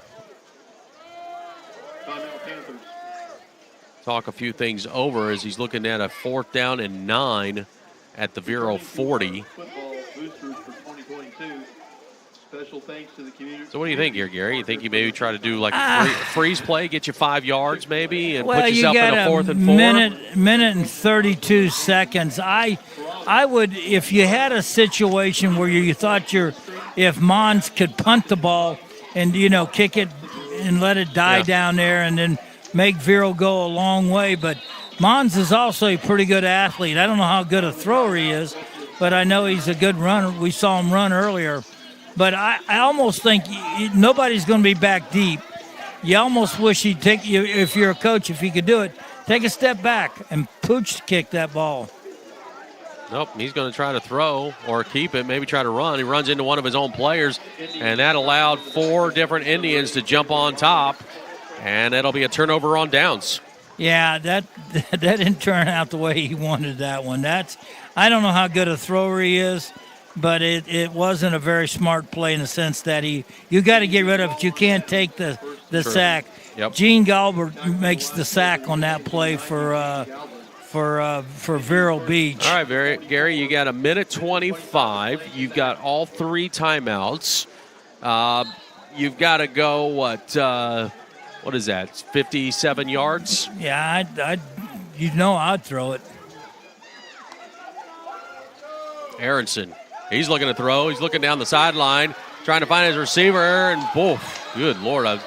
Jacobs actually played more defender on that than receiver. He did, and again, you talk about conditions impacting a throw. That was he was hard to get a grip. Kind of funny. It came out wobbly, and he went to the inside. And as you said, Jacobs reached back and knocked that ball down. 2nd down and 10. I mean, trying to get a good grip is unbelievable. I like to see Rogers run about 57 yards. Rogers going to get the handoff, trying to bounce it out to the left side, but nothing there. Good pursuit by the Panthers, and it'll be a loss on the play of 1, make it 3rd and 11. Again, you're seeing a team, because of the conditions, is playing more inspired because it's harder to throw the ball. Sure. The only success Vero has had is with the little screen passes, getting the ball into Von Dravius Jacobs' hands. Him and White, who have both scored on screen passes, and Rogers accounted for the third touchdown with a run. Aronson rolling out to his right, looking downfield. Going to keep it. Close to midfield. Be a pickup of about 7. That's a rodeo play, they call it, where you roll to your right and you've got either Jacobs on the hitch, you got a flag route by the Y, and then you've got under Sam over Mike type of play coming across on a deep drag. Ooh. Stop the clock. That's an interesting spot, man. I thought he was closer to that 50. I did too, but they'll spot it at the 48, and it's 4th down and 7. Vero's got 3 timeouts left, but they need to get the first down. Play clock is at 5. Aronson looking to throw. Forced out, trying to shake it. He just flips it to Rogers. Rogers has got a couple of blocks. He's at midfield. Laterals it to Jacobs. Jacobs trying to get to the marker and won't get there. Wow, heads-up play by both quarterback and running back. Rogers really should have lowered his shoulder and tried to get it, but he saw Vondravius there, and he figured he's a pretty better open field runner, but he was pinned to the sideline. So you got 16 seconds. You've got a time. You got 2 timeouts if you're Westwood. The problem is you got both your quarterbacks are sitting over here on the bench. Yeah, we'll see Weathers. He looked a little shaky when he came out. I don't see him going back into the game, so it looks like Jalen Mons will line up at the quarterback position. Actually, Jacob Mills. Flag's going to come in as they had a man late getting. That's going to be a motion penalty against Westwood. Yeah, that was Mills on the keeper there, Jacob Mills.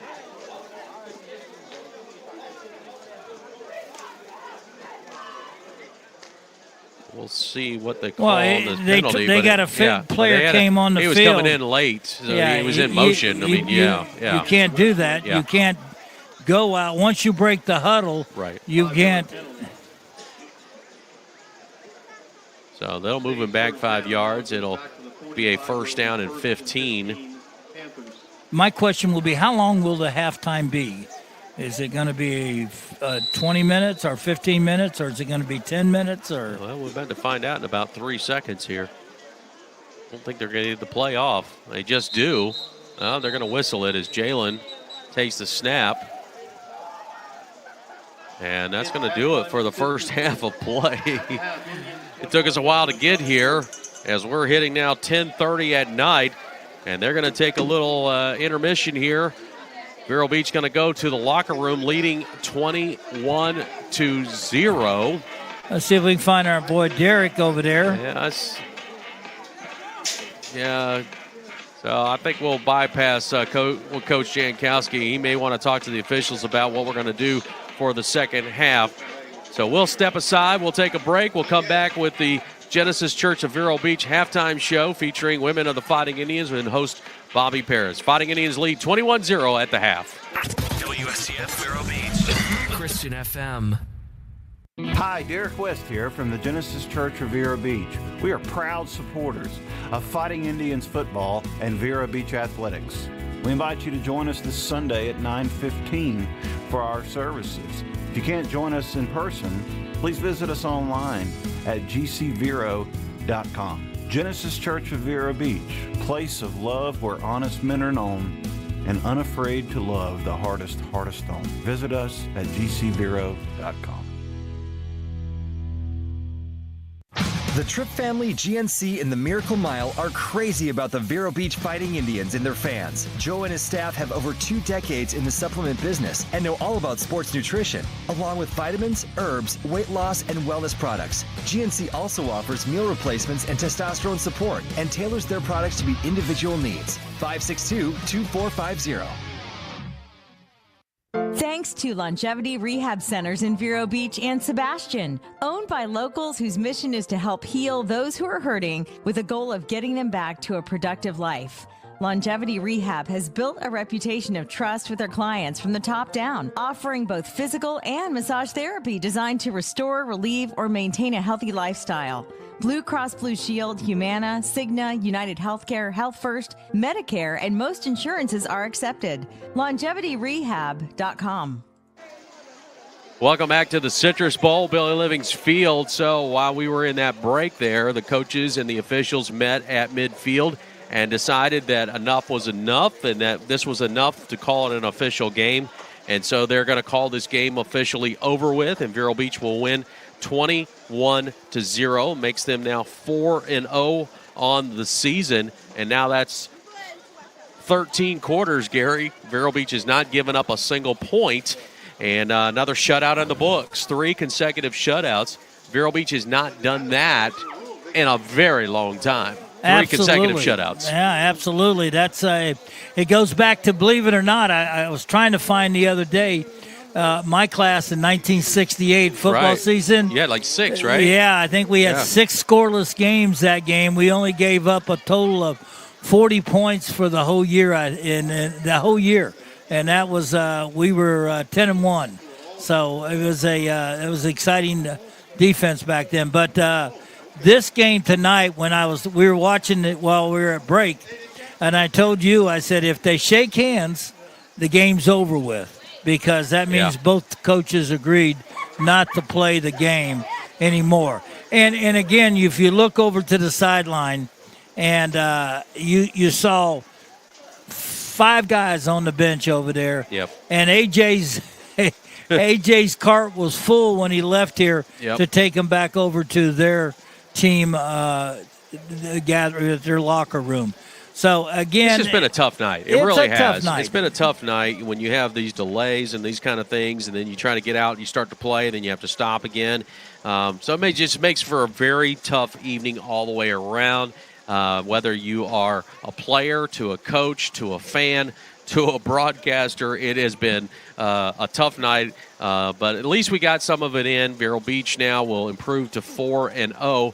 And now, Gary, the attention can go to our next opponent. It's Miami Palmetto. And Miami Palmetto, I did not check to see if they were able to get their game in tonight, but they were going in as 1-2 on the night.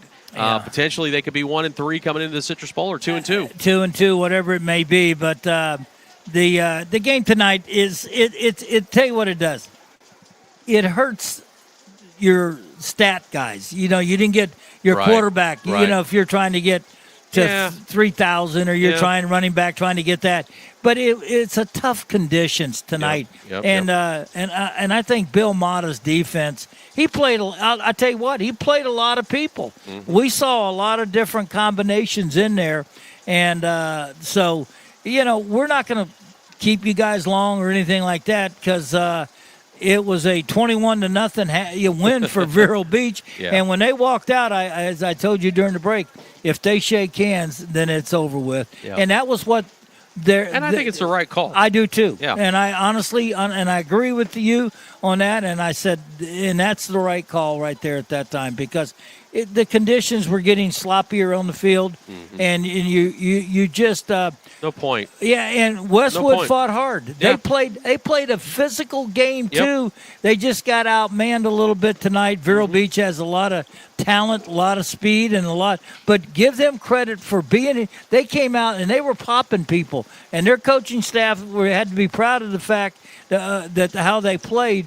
But again, you don't want to lose any more guys, because your district is coming up down the road. It is, and for both teams, yes, district play is coming up, so it's important.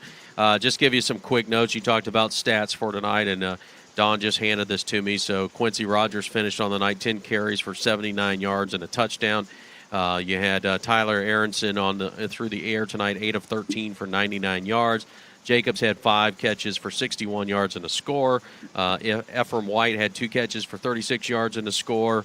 And so, there were some quick stats for you, brought to you by Durfee's Heating and Cooling. All right, Gary, next week it's Miami Palmetto.